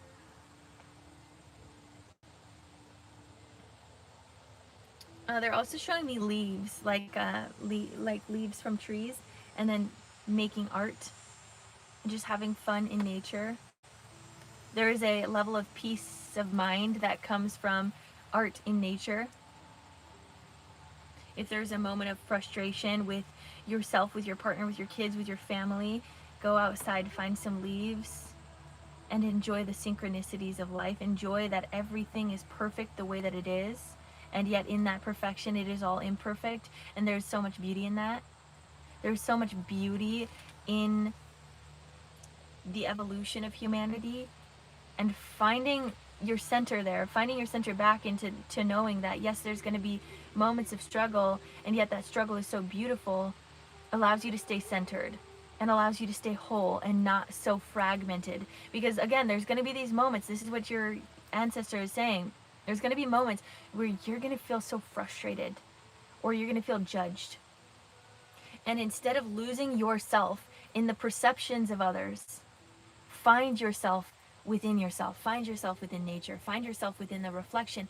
And when you can piece yourself back together in front of everyone, that is a way bigger influence than the trigger itself. Germana. Ooh, there was it ended with A. Like I heard like almost like Henrietta, but that's my grandmother's name, so that's why it came in. But that definitely could be it. It had like a N at the end. So maybe, definitely. And I'm seeing like a head shaking, but I'm also seeing like it could be her mother, or like something in association with that name. Anyways, okay. Bringing this light down through the heart. Remember that you piecing yourself back together is the greater influence. The trigger, we get triggered all the time. It's easy. We can handle it, right? It's the piecing back together and being witnessed in that that is very influential, and they want you to focus on that. Very connected to her. Aww. Definitely could be. Definitely could be, because the heart she has for you is very strong. And she's very caring, very loving, and it does feel like she knows you very deeply. So definitely could be. But there's a deep humility in her as well. And an understanding. Okay, dropping down into the solar, opening this up a bit deeper. Dropping down into the womb. Dropping into the root. Going through hips, thighs, back of thighs, knees, back of knees, shins, calves, ankles, feet, down into the earth, grounding down. Visualize those roots. Feel that connectedness with you and Gaia, creating that centeredness, creating that clarity. Oh, that's beautiful. Okay, yeah, that is her energy. She's like, yes, okay, that definitely could be her, because she's like watching all these people getting angry, and she's like, why are they acting like that? That's her energy. She's like, I don't understand. Just be happy, move on. That's funny. All right, going all the way down to the crystalline core, wrapping your roots around the core, feeling the stability within yourself, feeling the centered, feeling the clarity from mind, body, and soul, all the way through you, all the way into the earth, shifting out and around, creating a beautiful path for your future, bringing this energy back up through your roots, feet, ankles, shins, calves, knees, thighs, hips, root, sacral, solar, heart, throat, third eye, and crown, all the way up into the heavens, allowing this to be your truth if this feels good to you, and bringing this energy all the way back down around you. And so it is, and so it is. Releasing any last energy by keeping quiet. Yes. Oh, that's awesome. And of course, and she's even saying, like, and I'm just one aspect of your ancestry. And like she was saying earlier, you don't have to take everything that your ancestors say. So just because she might have been like that, and this is the message that she's giving, she's also still humble in the way of being like, but you don't have to take that either. Okay, releasing any last energy that doesn't serve you, letting it go, letting it flow, letting it go, letting it flow, letting it go, letting it flow. Unconditional love into every cell of your body, illuminating from the inside out, appreciating the love, joy, peace, patience, kindness, goodness, faithfulness, gentleness, self-control, fruits of the spirit. Golden light energy all around your aura, keeping you safe, standing protected. Abundance all the way through you and into the collective. Take a deep breath in.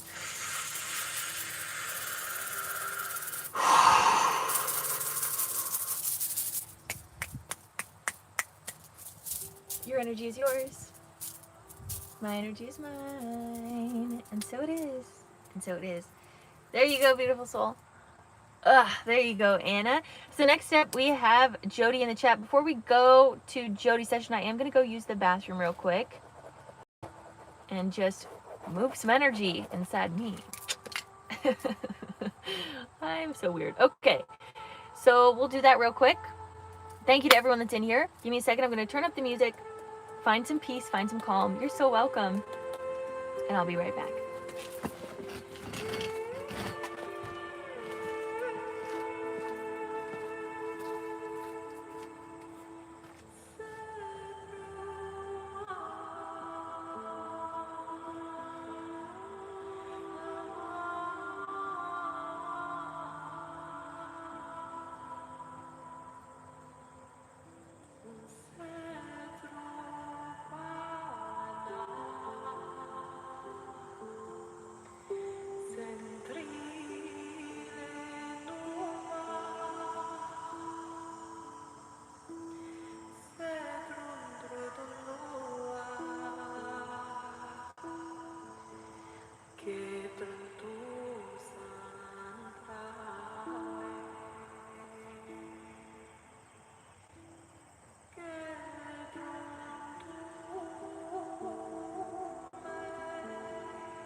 Hey, y'all.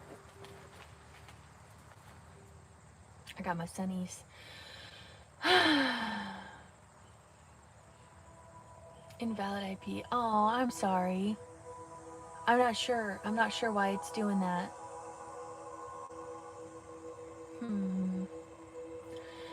Okay. Do we have Jody in the chat? Do we have Miss Jodykins? I will be on Wednesday, not tomorrow, but Wednesday. Yeah, I'm not sure. I'm not sure. Thank you for the gifts. Thank you for the roses, you guys. Thanks to everyone that's hung out and stayed around here. We're gonna go into sweet Jody. And I want to say this out. I want to say this out loud because I think it's funny. The prompt is, what's going on? What's going on? That's such a great question, isn't it? It's real. It's very real. What the heck is going on here? Anywho, this is going to be a 15-minute session. Okay, excellent. Sounds good. I'd love to have you back. So, what is going on, right? Okay, I gotta just write that down because I think it's funny. What is going on? Is there anything else that, well, I guess you probably would have said it if you said it. We'll tune in here in a sec. I can't tell if I want this sweater on still. I think I do.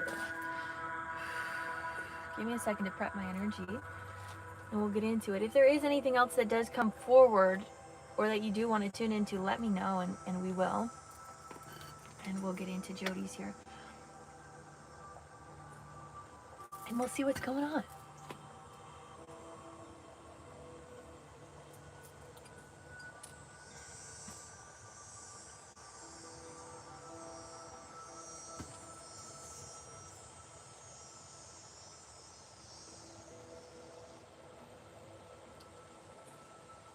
Just what's going on. I don't know why I just think anything that you say is just funny. I just be laughing. Okay.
Okay, for some reason, while I'm tuning into my channel, this conversation is coming up about crossing your legs or not crossing your legs.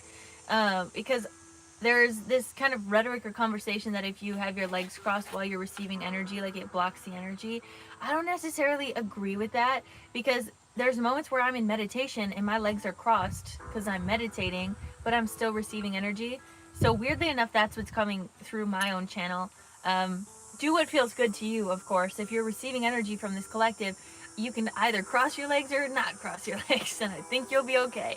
That's my own truth, though. All right, let's get into it. Jody, put a heart in the chat when you're ready, and we'll get started, love. So this is a 15-minute session. Stick around. Anyone else in this collective that wants to learn some more,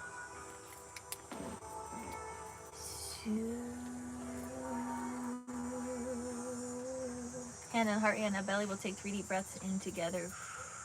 Take a deep breath in.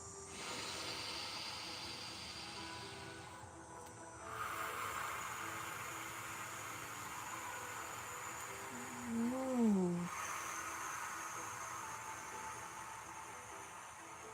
Whoa.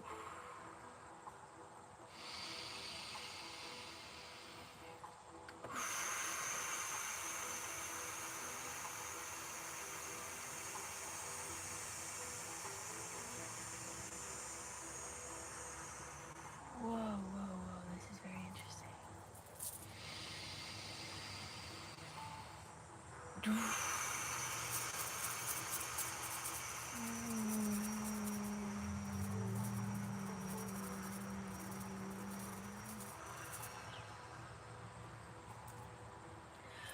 Oh, this is so fascinating. Is your singing all intuitive? Yes. Yes, it is. So the energy that I'm feeling is okay. The first thing that the first thing that I heard, and I'm gonna say this with grace. Don't take if it doesn't resonate. But they said the addiction to vertigo, and I was like, that's so fascinating. An addiction to vertigo. And the more I tuned into it, I was like, what does this mean?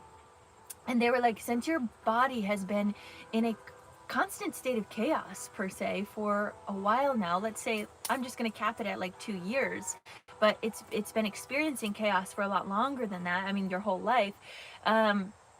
There is this mental pathway that has been made that chaos is the natural state of being, or it's where your mind wants to stay at. So anytime that you come into a space that actually feels much more peaceful, your mind goes, ah, and it freaks out and it wants you to go into more chaos, and it finds ways to experience that, which is very interesting. So this is something that I'm feeling in your mind, and of course they're saying take what resonates, leave the rest. But what I'm going to do here is open up the mind here as we're entering more into this mental space for you, as you're no longer mentally bypassing things.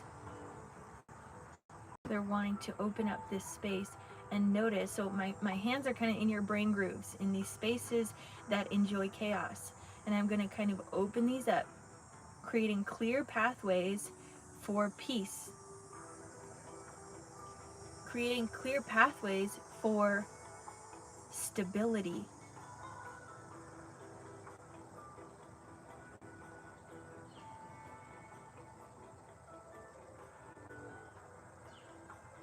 Ugh. Ooh, there's gonna be some triggers that kind of come up here.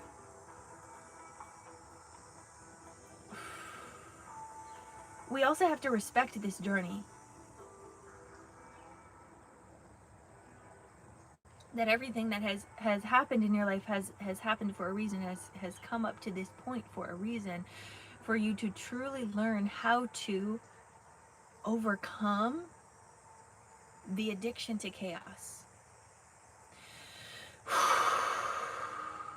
So they're even showing, so they're going back to law school. This is very interesting. They're going back to law school. They're showing you working. They're showing you being like love infested. I don't know. That's the word that they're saying. Overwhelmed by love. They're showing all of these different mental things that you're going on in your life, and has always been very stimulating. You've always been very stimulated. And they're saying now is the time to actually let go of that need for stimulation, to do everything, to be everything for everyone, and to just be here for yourself right now, to open up these mental pathways. And the more that you're able to be there for yourself, the more you're able to give of your true self to others. And then they're showing your partner. The more that you're able to be in your stability, the more that you're able to reflect that stability. Is this making sense? Ooh, there's a lot of energy moving through the head, though.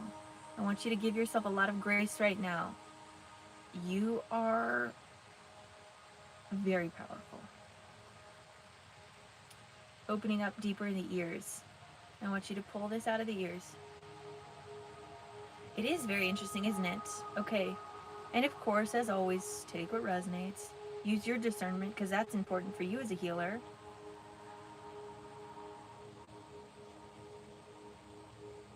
Oh, okay. Yeah, it's pulling from the spine as well.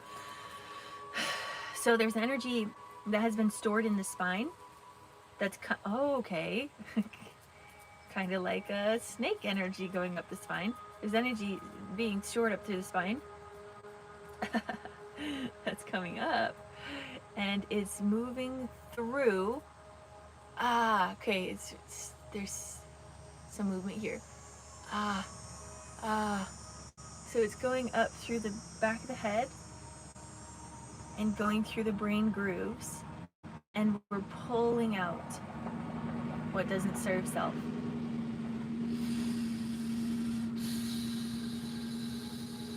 There's like anger also coming through that I'm feeling and also mentally seeing. Anger about life's chaos, anger about life, anger about people being bad people. And they're saying you gotta push this through. Whew, letting that release out of the ears and out of the top of the head.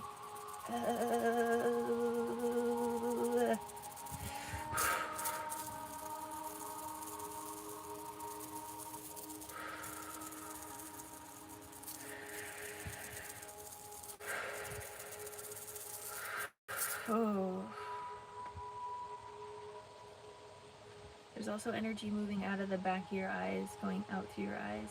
Your stare, your look, your eyes are very important. Oh. There's a lot of movement in your head. And while this is moving out, we want to bring in this energy of clarity, this energy of peace, this energy of stability up through your roots, allowing Gaia to be your holder, allowing Gaia to hold you up through your feet, ankles, shins, calves, knees, thighs, back of thighs. Relax your hips, root. Stabilize the root. Feel your root pulling you down. And as the root is kind of pulling down, it's elongating the spine because your head is still pretty high up there. I want you to feel the elongation of the spine. Maybe even physically elongating your spine.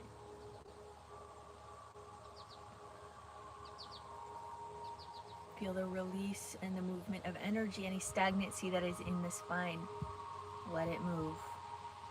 Bringing this energy of stability from Gaia, like roots, pulling up into your body, up through the womb, wrapping around the womb, feeling safe and protected and loved up through the solar, honoring this space of the solar, and intertwining in and out of the spine. So feeling this strength, feeling this structuring, feeling this elongation of the spine, and then wrapping around the back of the heart, going up through the spine, up into the throat, and then feeling these roots holding on to your holy grail, your head, your atlas, and feeling that going up into the mind and wrapping to the top of your head and keeping this open space as the energy is still moving up. And just feeling the stability of Gaia holding you as this energy is able to move. Feeling the, what's the opposite of addiction? But it's like just feeling the stability of Gaia and allowing that to be the addiction. The addiction of stability. And that's not the right word that I want to use, but that's the way that it's coming out. And choosing to notice any mental pathway that has led you to constantly find instability. Notice that, release it, and bring in the stability. Coming all the way up your channel, coming through your throat, because your throat has a lot moving in it right now. And let that go up into your crown, bringing the stability into the brain grooves, bringing this light into your brain, into your awareness, bringing more clarity into the mind. What we've been talking about a lot today is that the mind is a guard oftentimes for the heart. But your heart is very open. So it's more just the mind is a guard for the mind at this point energetically. So we want to start having the mind work for itself, not against itself.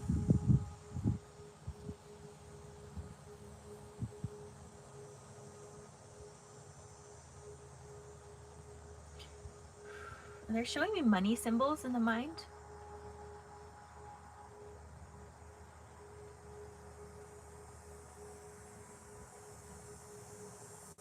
Huh.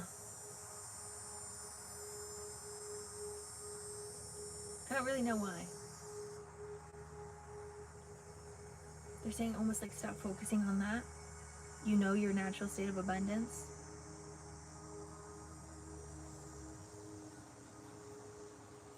Trust that we have given you all that we've given you for a reason. And trust that you've gotten there at that level of abundance for a reason.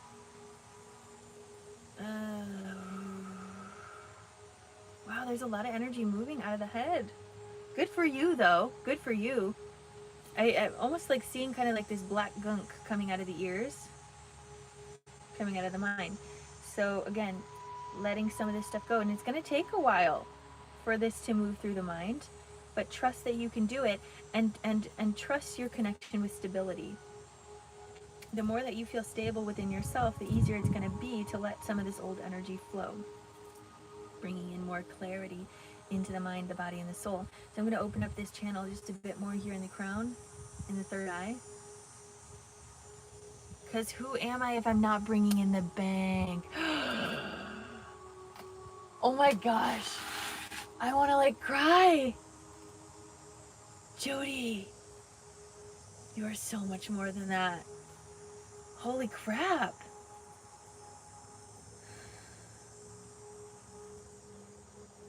Oh my gosh. That like hit me really hard.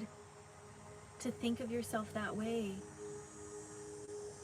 As just the value of currency or the value of money. And it's aspect of you, yes. And there is abundance that is shown through that, yes. But you are much, much more than physical money. And your soul knows that, and your mind needed to hear that. Your mind needed to hear you say that. And your heart needed you to hear that as well. Oh. And let that release out of you, and let the actual true abundance that you hold flow through that limiting belief. I just, like there's let that flow through the mind. So this abundance flowing from the heart, this overflowing unconditional love, this overflowing light, this overflowing deep need for the world to be in a state of peace that you have in your heart. And feel Gaia, she's getting riled up for you. Let that come up through your throat and out through your crown, out through your head, releasing those limiting beliefs of your value here. Your value is beyond the physical, and you know that. You wouldn't be here if you didn't. You are a divine queen. Come on, collective. Come on, collective. Y'all have witnessed this beautiful soul. You know, she's much more than money. Let that flow to the top of your head, and let this water fountain of unconditional love, this water fountain of peace, this water fountain of stability flow through you. And let Gaia and the heavens clear you out of your old connection to worth, and allow you to be filled with the divine connection of worth, and what that means for you to be worthy. As you're transitioning your energy field right now, find stability in your worth.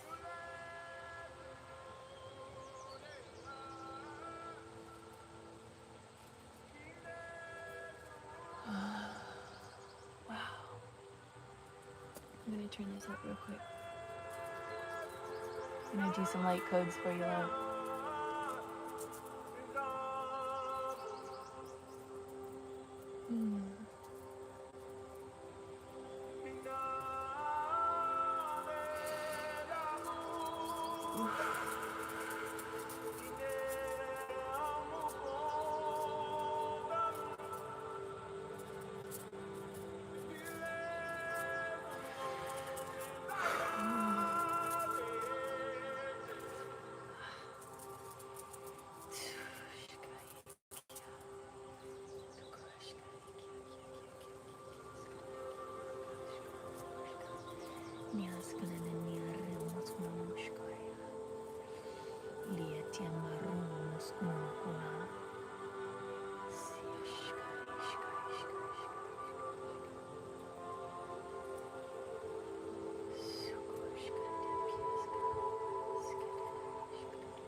Just moving this energy, love.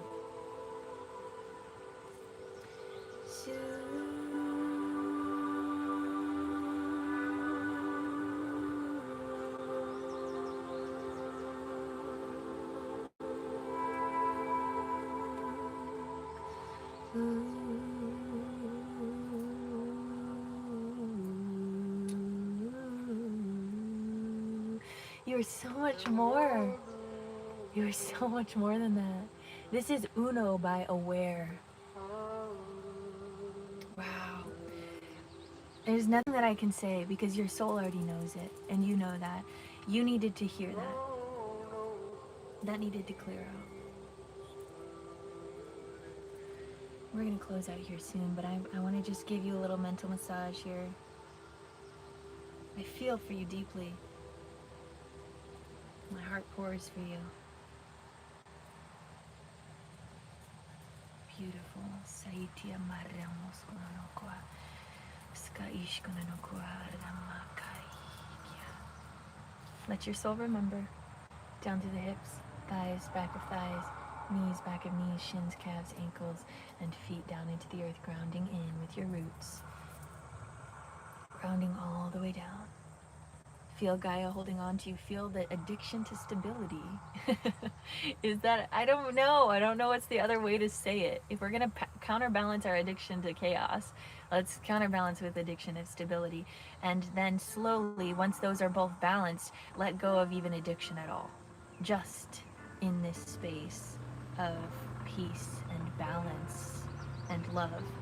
Bringing down more divine Christed light down through your crown. Third eye. There's also a diamond here in your third eye. Let that illuminate like a disco ball when it's spinning. With love, with grace, and allow it to be at ease. If it's ever too strong, turn it off. Or put a filter around it. Grounding down, bringing this through the throat, the heart, solar, the sacral, the root, hips, thighs, back of thighs, knees, back of knees, shins, calves, ankles, feet down into the earth, grounding down, bringing this Christed light all the way through you, illuminating all the way down to the core, wrapping your roots around the core, shifting out and around. I am going to take that diamond out, actually. We're just going to bring a clear light. Clear, channeled light here, okay? Good. Relax your mind. It's okay to shift.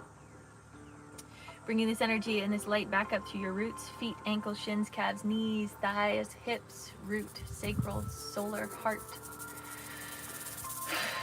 throat, third eye, and crown all the way up into the heavens.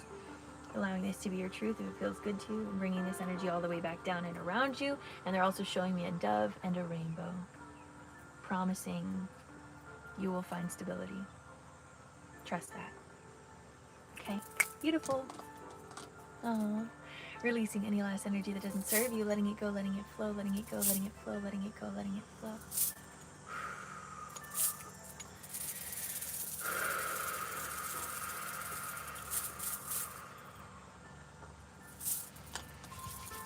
Bringing unconditional love into every cell of your body, illuminating from the inside out, appreciating the love, the joy, the peace, the bliss, the honor of being alive here in this present moment. I see you, I love you, I honor you, truly. Golden light energy all around your aura, keeping you safe, standing protected. Abundance all the way through you and into the collective consciousness field as we all shift together. Abundance, baby. Take a deep breath in.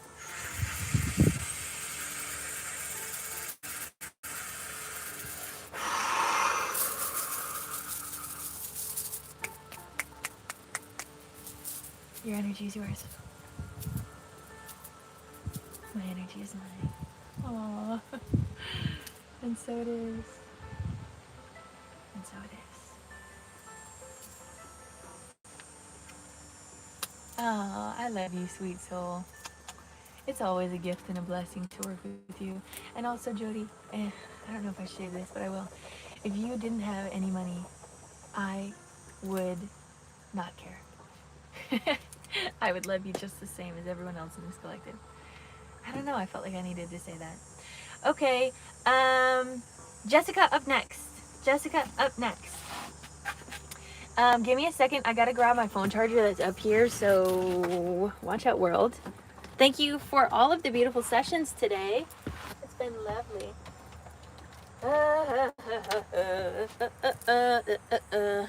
Okay, we can do this, you guys. Just try not to break anything. Let's go.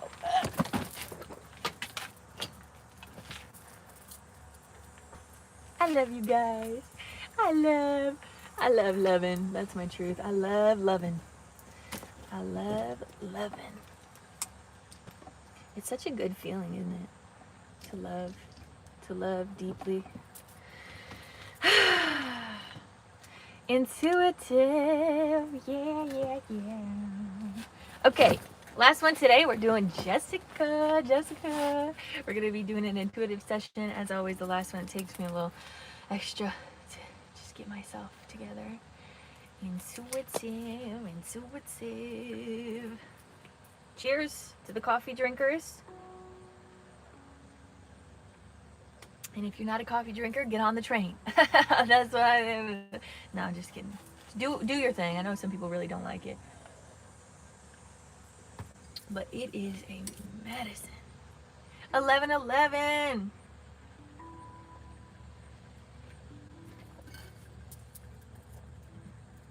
Cheers.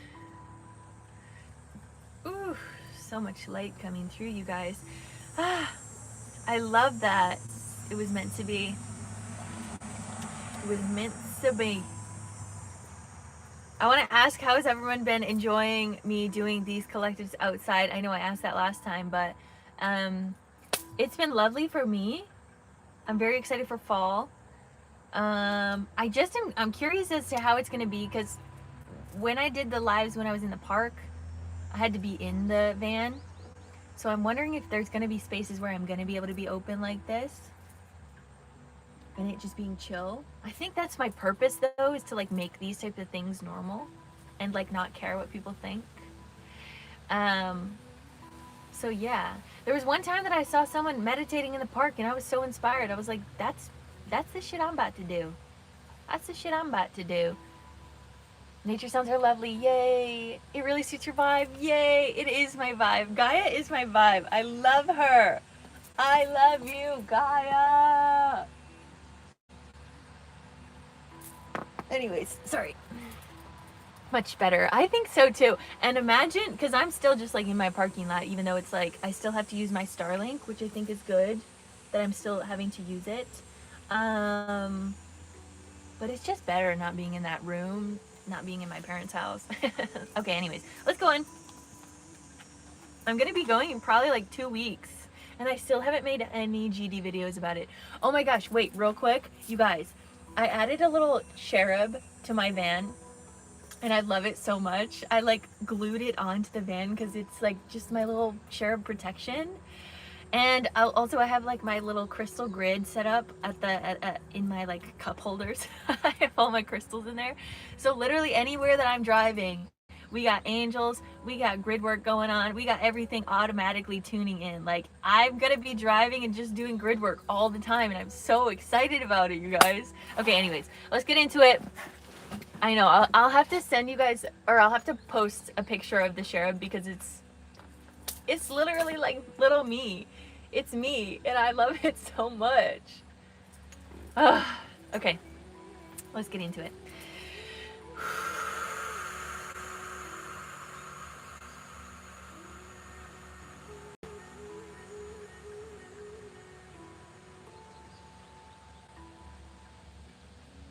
Oh, sorry, real quick.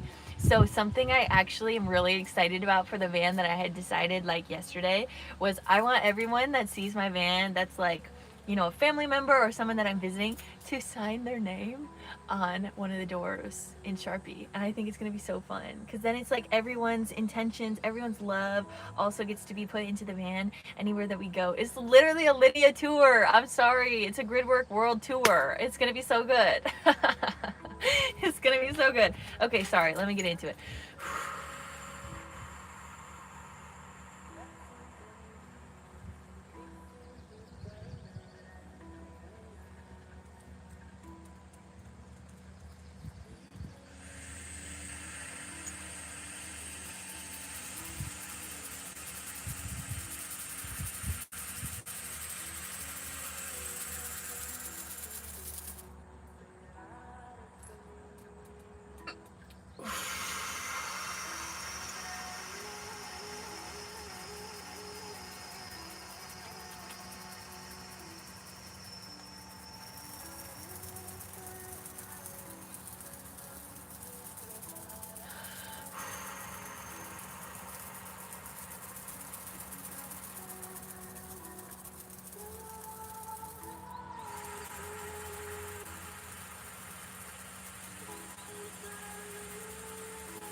All right, let's get into it. Jessica put heart in the chat when you're ready. Of course, anyone else that is in here, you guys can receive the secondary energy codes to these sessions. I will be doing a tiny little bit of a collective after this. I don't know if there's much. We'll see what comes up. But hand and heart, hand and belly. We'll take 3 deep breaths in together. Take a deep breath in.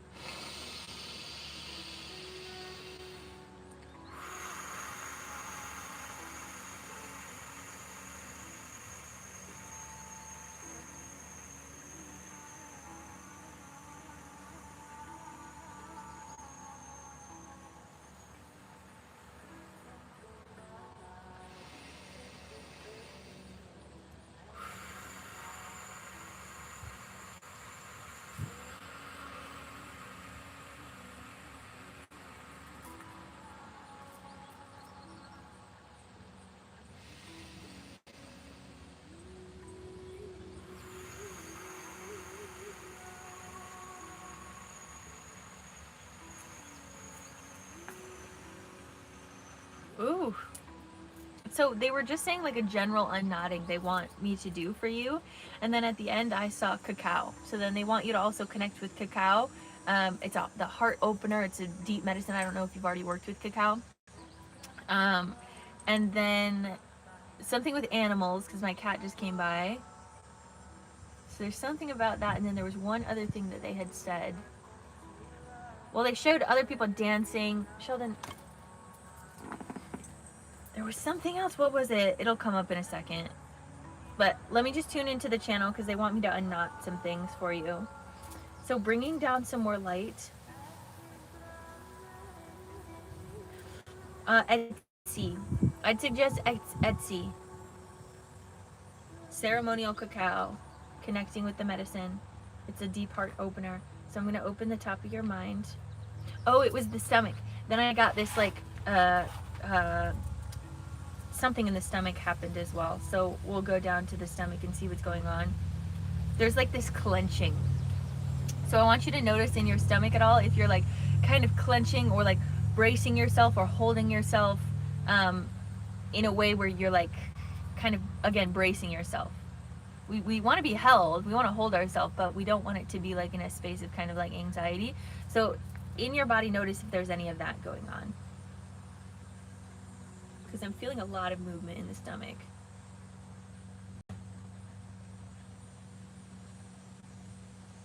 Something very interesting. I'm seeing an arrow in your third eye. The energy was so weird, and I keep getting cramps in my stomach and in my womb. So there's an arrow. What is this for? And what's that? Robin Hood? Robin Hood. So we've talked about Robin Hood in your field before. Lady Marian You have a Lady Marian energy, which also some people know as Mary Magdalene, Robin Hood, something about the arrow. What else about the arrow? Something about bullseye. What is this? What is this? Can you explain more why it's in the third eye? Target. What? Hunting. Can you give me please some more clarity? Okay, they're telling me that I can pull it out. Okay. Okay, so it's, I'm gonna be kind of pulling it out from the back of your head. What the heck? Oh, this is confusing. I'm gonna pull it out from the back of your head, and as it's pulling out, it's shattered parts of your old mental beliefs around your third eye and around your spiritual experience, and they're bringing in more crystalline light as I'm pulling this out. So there's like an energetic wound opening to be healed instantly, kind of similar to like Katie's session where she got knocked off the horse and had to die for a second to bring in new life. And this is the same thing that's kind of happening with your third eye, with your mind. But there's also a wound here, very specifically around, they're saying Joan of Arc too, around Robin Hood. There's something here. There's something here. The healing of the witch wound, religious persecution. So what they're showing me is that the arrow that went through your third eye, it shattered a old belief system around your spirituality and around you sharing your spirituality or being open about it. And it had to shatter it. And while it's shattering it, it's probably been a little bit uncomfortable, because it's like your stability has felt a little bit off.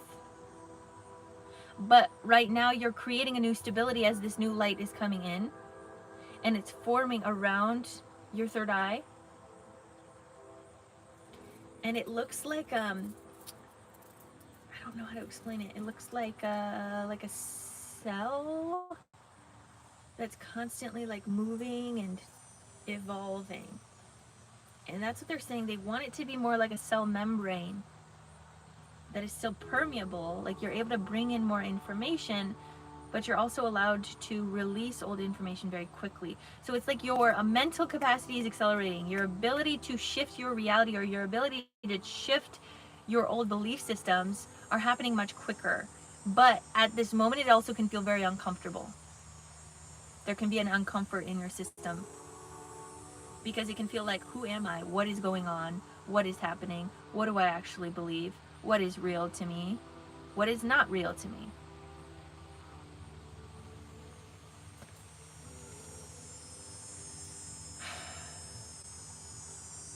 Okay, so this is also opening up more of your energetic aura.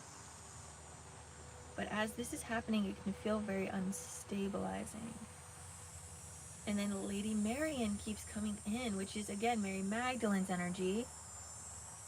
And so Mary Magdalene is how I'm going to see her, is coming in with rose oil. 555 and 55 for days. I figured it was an ego death of some sort. Yeah, that's exactly it. And they're saying the cat dragged. What's that phrase of like the cat dragged in something? I don't know why that's coming to mind. Anyways, coming. Oh my gosh, where was I going? Where was I going? Opening this up more. And I'm seeing cacao again. Oh, Mary Magdalene. She's coming in with a tincture of rose petals, rose oil, pineapple, honey, green tea, and wax. I don't know why the wax is in there, truthfully. Maybe it's a part of the honey. But it's like a tincture, and it's like a drink, and she's like lifting your head up, and she's opening your mouth and pouring it in. Kind of tastes like a wine, or like what is the bee wine, whatever that's called. It's coming in, and it's going down your body, and it's going through your mind, and it's clearing your mind of Mental intoxication is what she's saying. And it's bringing in more clarity.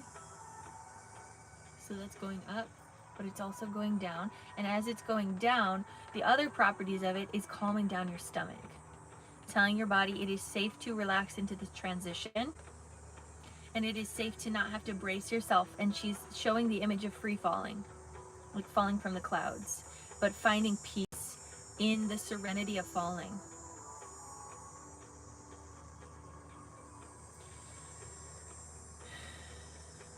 I love your team.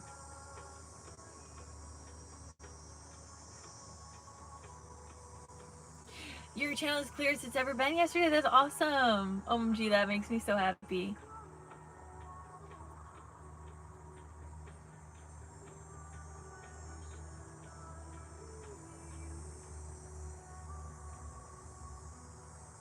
I keep seeing honey. They have honey in their hands.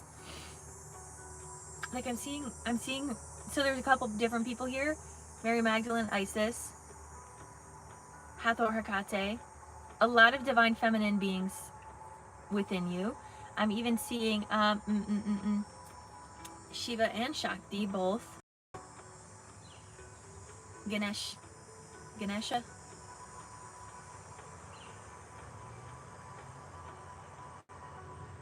And there's a dark being here as well. Angel of Death. But Isis and Mary Magdalene are putting honey on your womb and honey on your solar plexus. It's a little sticky feeling, but it's sinking in and healing topically your physical body. And it's dripping down, and they want you to also kind of feel it in your pelvic floor, like where all your muscles are holding up. They're wanting that to feel lubricated or strengthened. I don't know how to explain this better, the way that it's being felt. But like feel that honey like really deep into the pelvic floor and the muscles and the bones around there to lubricate the body, to move more, to feel more free, to feel more confident in your physical vessel, in your physical musculature. And it's like a nutrient to the body.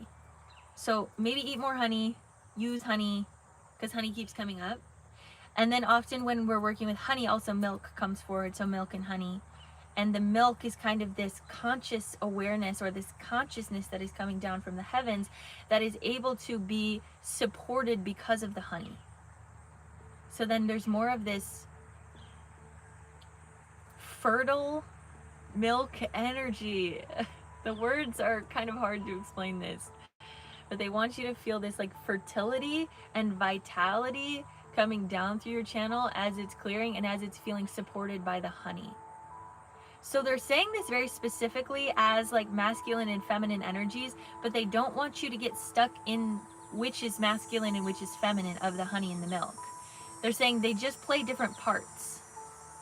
The honey supports the milk and the milk supports the honey. This is cool. This is inspiring. I'm going to write that down actually. They're saying don't get stuck in the labels of what you're supposed to be and who you're supposed to be. They're showing me a crocodile.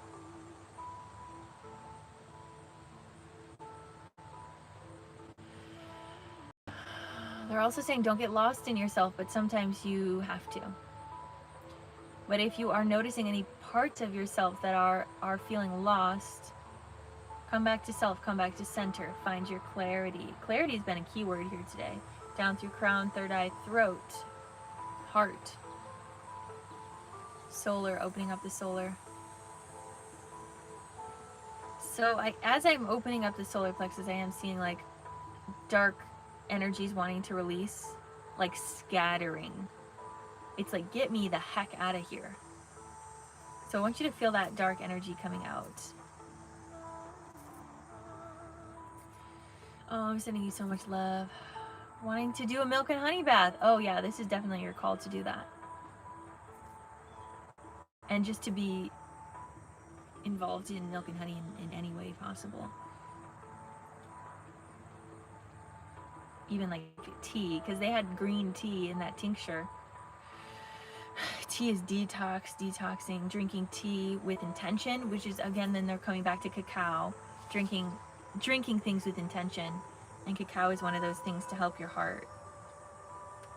There's a lot of movement in the solar, though. And whenever I go into the solar, I often see the analogy of Jesus walking on water, and they're wanting you to feel into that type of faith. The faith of clearing, and the faith of bringing in miracles, and not limiting self.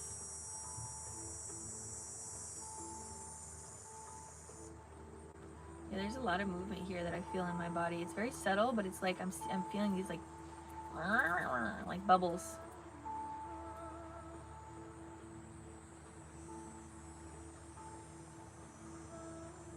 Relax your stomach. If you're holding anything in, exhale, deep exhales, good. And drop down. Drop down into your root. So feeling through your sacral. Yeah, the sacral just has so much honey all around it. It's just like, yeah, I feel that. There's a lot of bubbling. There's a lot of movement. And as I was opening up, I kind of saw these like little critters, a ton of little beings, things coming out. So this could also be a call to do a detox.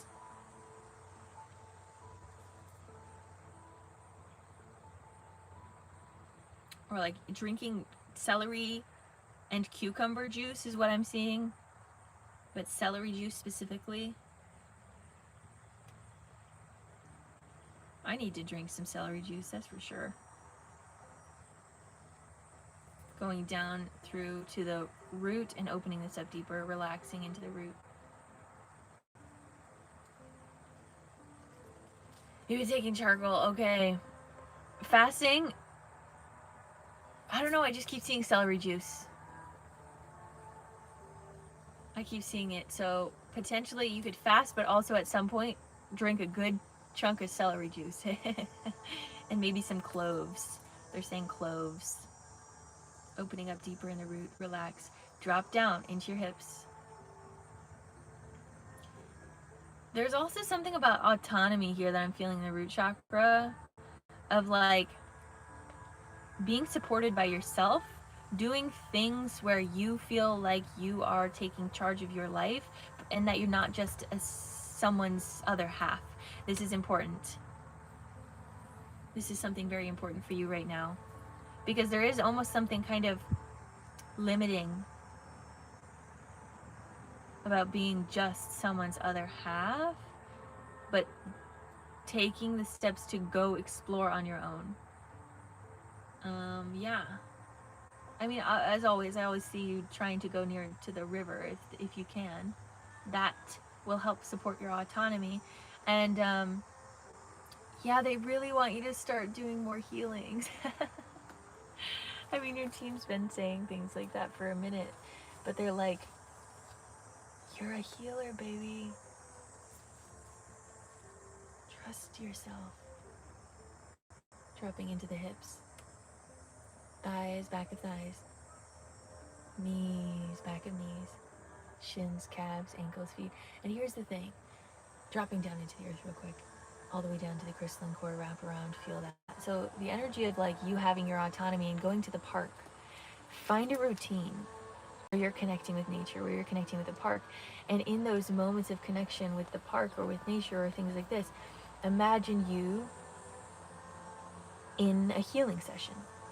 And like a session for yourself, or even visualize what it's like to have clients at the park with you, to do sessions in nature, to have little moments of connecting with people. So this is also why your solar plexus is opening up more, and there's like some old critters that are coming forward, because that doubt has to leave and that trust has to come in. So, and maybe the next time you go to the park, or maybe the next time you go out, I want you to visualize that being your job. That's your job. This is what you were born to do. Take it seriously. Honor it. And if you don't have a client, do a healing for yourself. And the more that you can do healings for yourself, the more you trust yourself, the more that you feel capable of sharing that with others, because you're very gifted. We wouldn't be here if you weren't. all the way down to the crystalline core, sending this beautiful light energy all the way through you. 1, 2, 3, 4 on the clock, and out to humanity, sending this energy back up with unconditional love, all the way up through your roots, feet, ankles, shins, calves, knees, thighs, hips, root, sacral, solar, heart, throat, third eye, and crown, all the way up into the heavens, allowing this to be your truth if it feels right to you, and bringing this energy all the way back down and around you. And so it is, beautiful soul. So that's the session here for today. Milk and honey. Milk and honey. Releasing any last energy that doesn't serve you. Letting it go, letting it flow, letting it go, letting it flow, letting it go, letting it flow.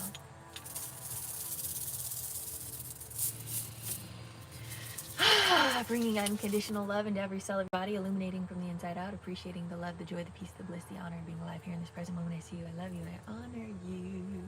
Bringing golden light energy all around your aura, keeping you safe, sane, and protected. Abundance all the way through you and into the collective consciousness field as we all shift together. Take a deep breath in.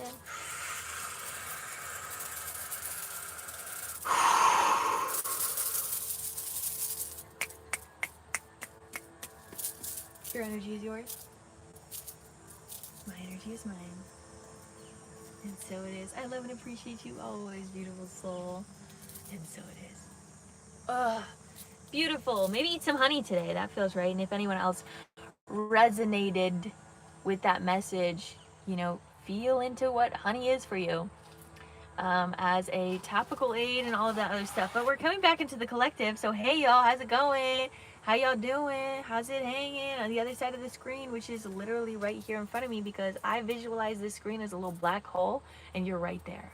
Hey, does that feel a little vulnerable that I can I'm right there with you? I hope it is, because vulnerability is our superpower, baby girl or baby boy, whoever you are on the other side of the screen. I appreciate you. I appreciate you being here and witnessing the world changing through these things. When we're able to gather in these things, we are healing the witch wound, we're healing the Christ wound, we're healing the resurrection wound, we're healing the martyrdom wound. We're healing these wounds by gathering. You're so welcome, Erica. Thanks for being here, love. I appreciate your support and love. So I'm very excited to continue to gather in all places all over the US and meet with many of you guys and have you guys sign my van, because that sounds pretty freaking cool to me. I'm really, really grateful to host. So the other day, on Saturday, I went and I was butching it out. I learned how to do an oil change. I learned all the different parts of my engine and things like that.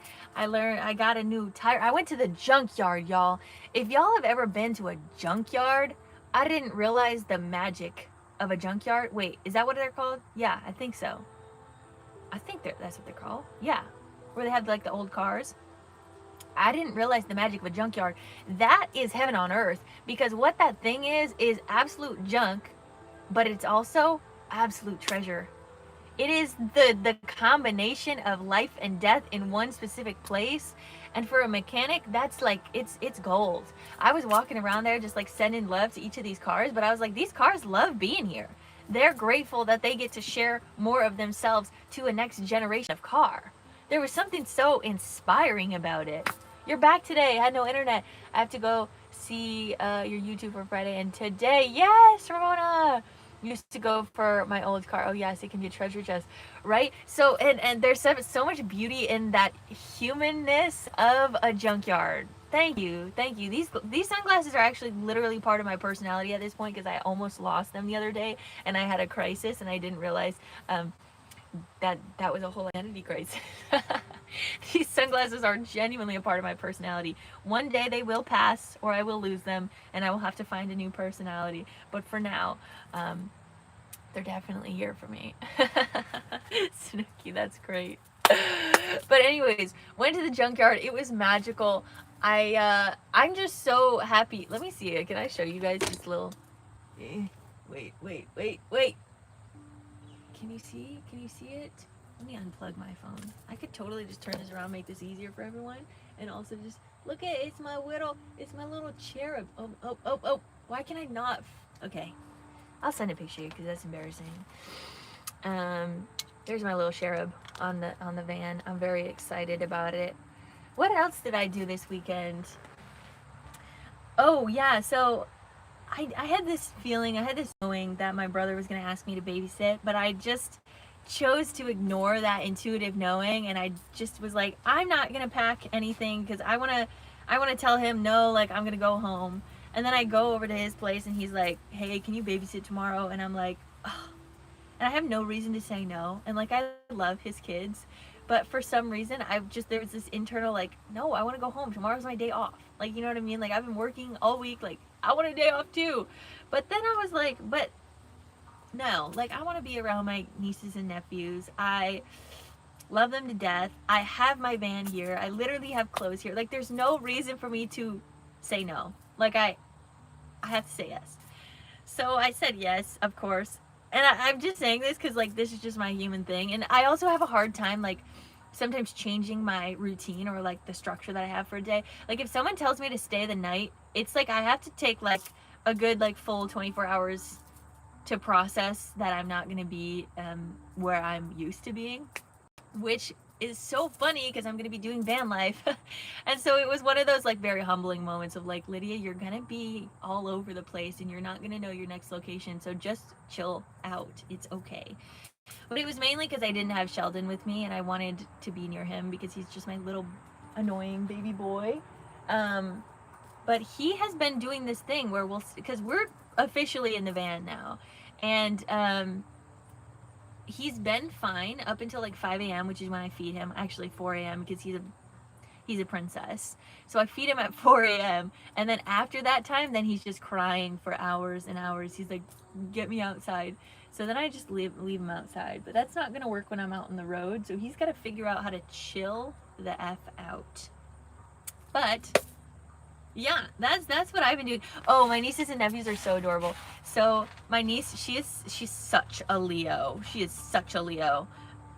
And she like needs all the attention and she has a hard time sharing. She has a hard time like, not being the best at something. Like she like, and whenever we play a game, she's like, "You know that I like winning, right?" And I'm like, "Yeah, me too. I like to win too." And she's like, "No, like I like to win." And I'm like, "Yeah, I do too." I give her so much shit.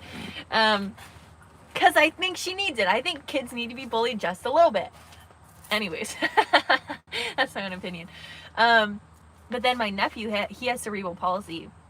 And one of his hardest things is his internal digestive system. Like, he basically has to, like, tell his body, "Hey, I need to digest this food and digest this whatever."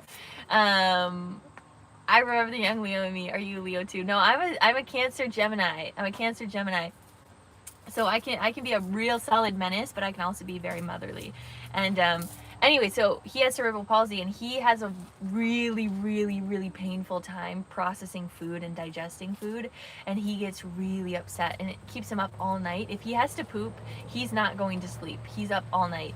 And so the day before, like the night that I was there, he was up with his dad like the whole night. And then when I had him, and he normally doesn't do this, he pooped twice, like big time. Like big time, big boy poops. And I was like, awesome, this is great. This is good for them. But it's also funny because then I came back and I told my sister-in-law that. And there was like that type of like feeling of like, why did he poop for you but never for me? Like there's a little bit of that like angst. But I'm grateful that he did because he needed to let that ish go. But I do try to be like that energetic force that like, I don't know how to explain it. When I'm around kids, I just understand them and I understand how to communicate with them and I understand how to help them. And since he's like nonverbal, it's funny because he seems very verbal to me because I like read his mind. Like we're having conversations together. But then I kind of forget that like that's not always the case. So it's just one of those weird things. But I was then teaching them how to like magnetize things to their forehead or magnetize things to the wall. Oh, that's a whole other story time. And they were unimpressed because they were like they were watching a show that had magic in it and they were like, "Well, there's magic here too. Like that's so cool that you can put something to your forehead." And I was like, "Dang, whatever, you're lame." But then I was also teaching my niece how to bring trees to you. Like this, one of my favorite things to do ever is to communicate with nature. Is like I put my hand out and I go, "Tree, come hold my hand, and it's like the tree's up here, and then it'll slowly just drop down, and then it touches my hand, and then I hold it, and then I give it a kiss. And so I taught her how to do that. But the telepathy tapes, I have not watched the telepathy tapes. I have not. Yeah, they're so cute. My niece just turned 5, and my nephew is 3. Yeah, anyways, they're cutie patooties. But, okay, so someone had posted something the other day about magnetizing a penny to the wall. And I was like, I know how to do this. And I was like in this energy of like spite, because this was the person that I was like head over heels for about 2 weeks ago. And I was like, I know how to do this. You don't need to teach me. Like, I know what I'm doing. And so I was like trying to magnetize it to the wall out of this energy of spite, and it never stuck. And then I went home, and I was showing my sister, and I was like, see, I'm just pissed off because I tried to do it out of spite and it didn't work. And then while we were talking, I did it, and I was like, ugh, I just had to let go of my anger for a second, because it's not about proving anything to anyone. It's not about proving my abilities. It's just fun, and it's just like for my own exploration. So when I was able to like let down my own spite, it got a lot easier. But anyways, that's my story. I did magnetize a penny to a wall. I magnetized a quarter to my forehead, which was really fun. And then yeah, I was just playing around with trees and nature and the inner magnetism. So I've been working with that concept of inner magnetism, of bringing things into self.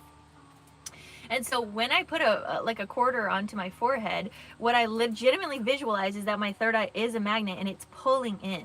And I can feel it pulling in. And so I'll drop it through my channel. And if I want to keep it there for a while, I'll literally bring a cord all the way to the earth and just be like, hey, can you keep that there for a while? And then I was just like sitting there watching TV. It was magnetized there for like 30 minutes. So it's like, it's just fun to kind of learn that type of internal magnetism. But the thing with like putting pennies onto walls, or like magnetizing, oh, the other day I also was bending spoons just for fun, because I was like, I know how to do this. But it's like everyone has the ability to do it.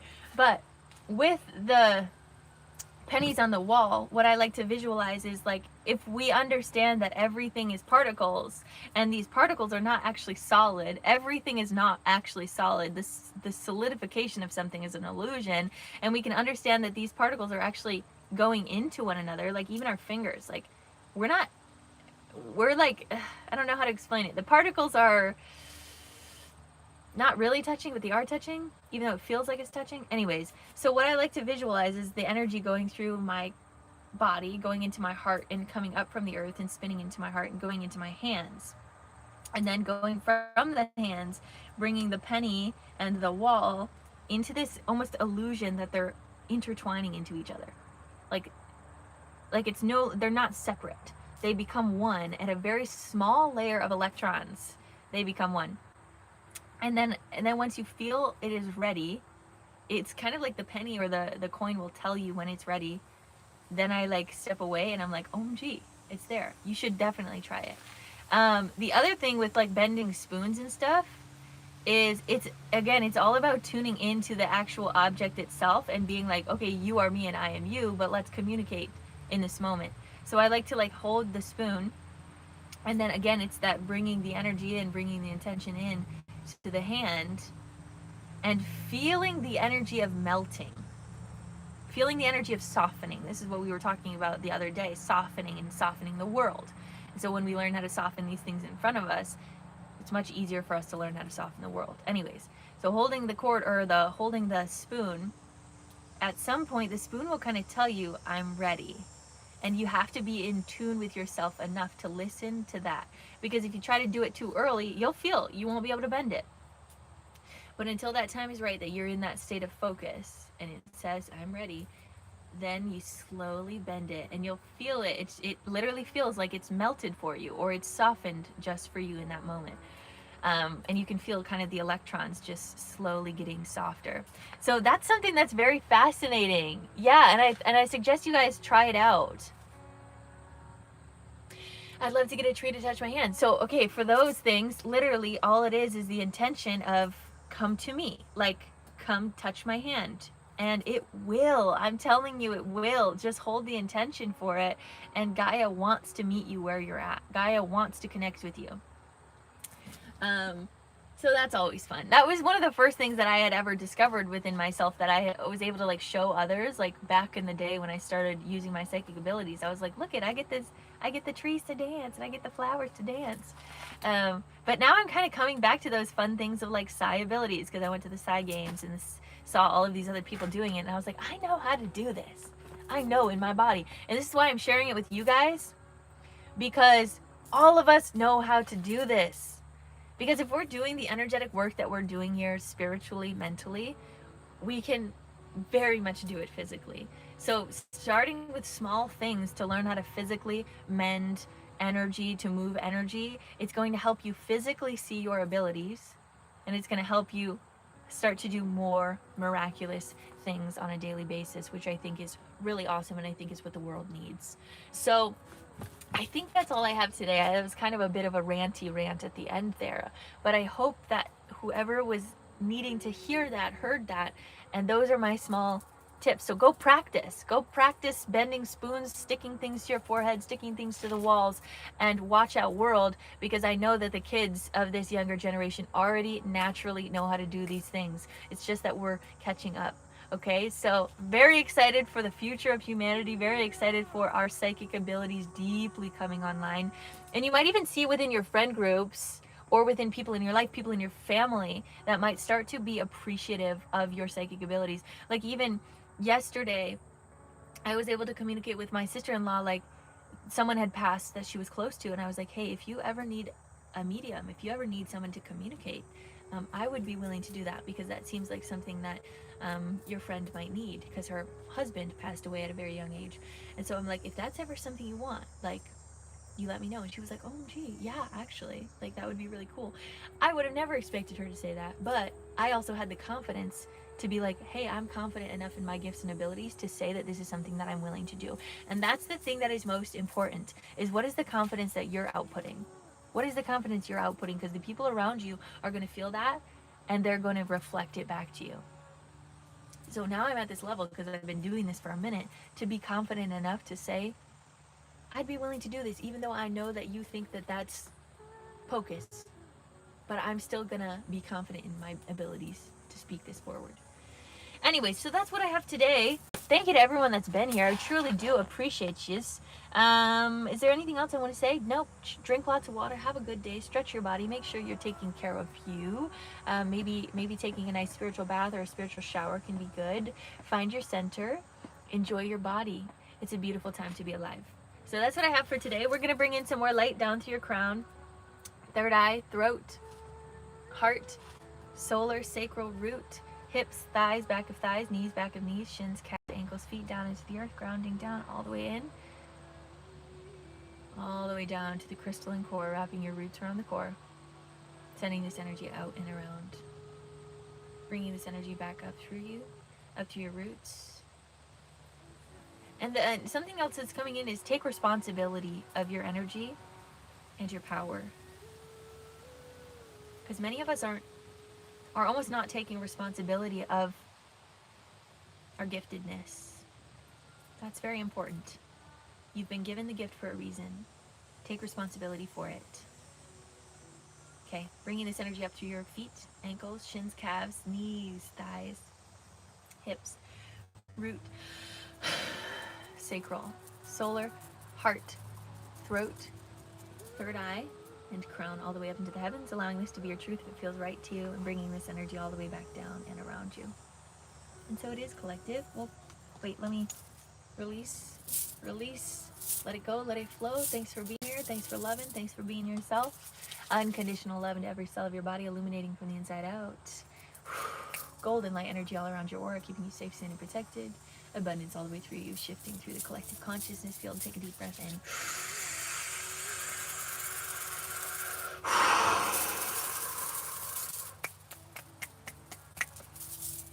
Your energy is yours. My energy is mine. So it is. So it is. I love you guys dearly. I will see you back here on Wednesday. Bye. You can check this out on YouTube as well. Bye. Okay, bye YouTube. Thanks for being great.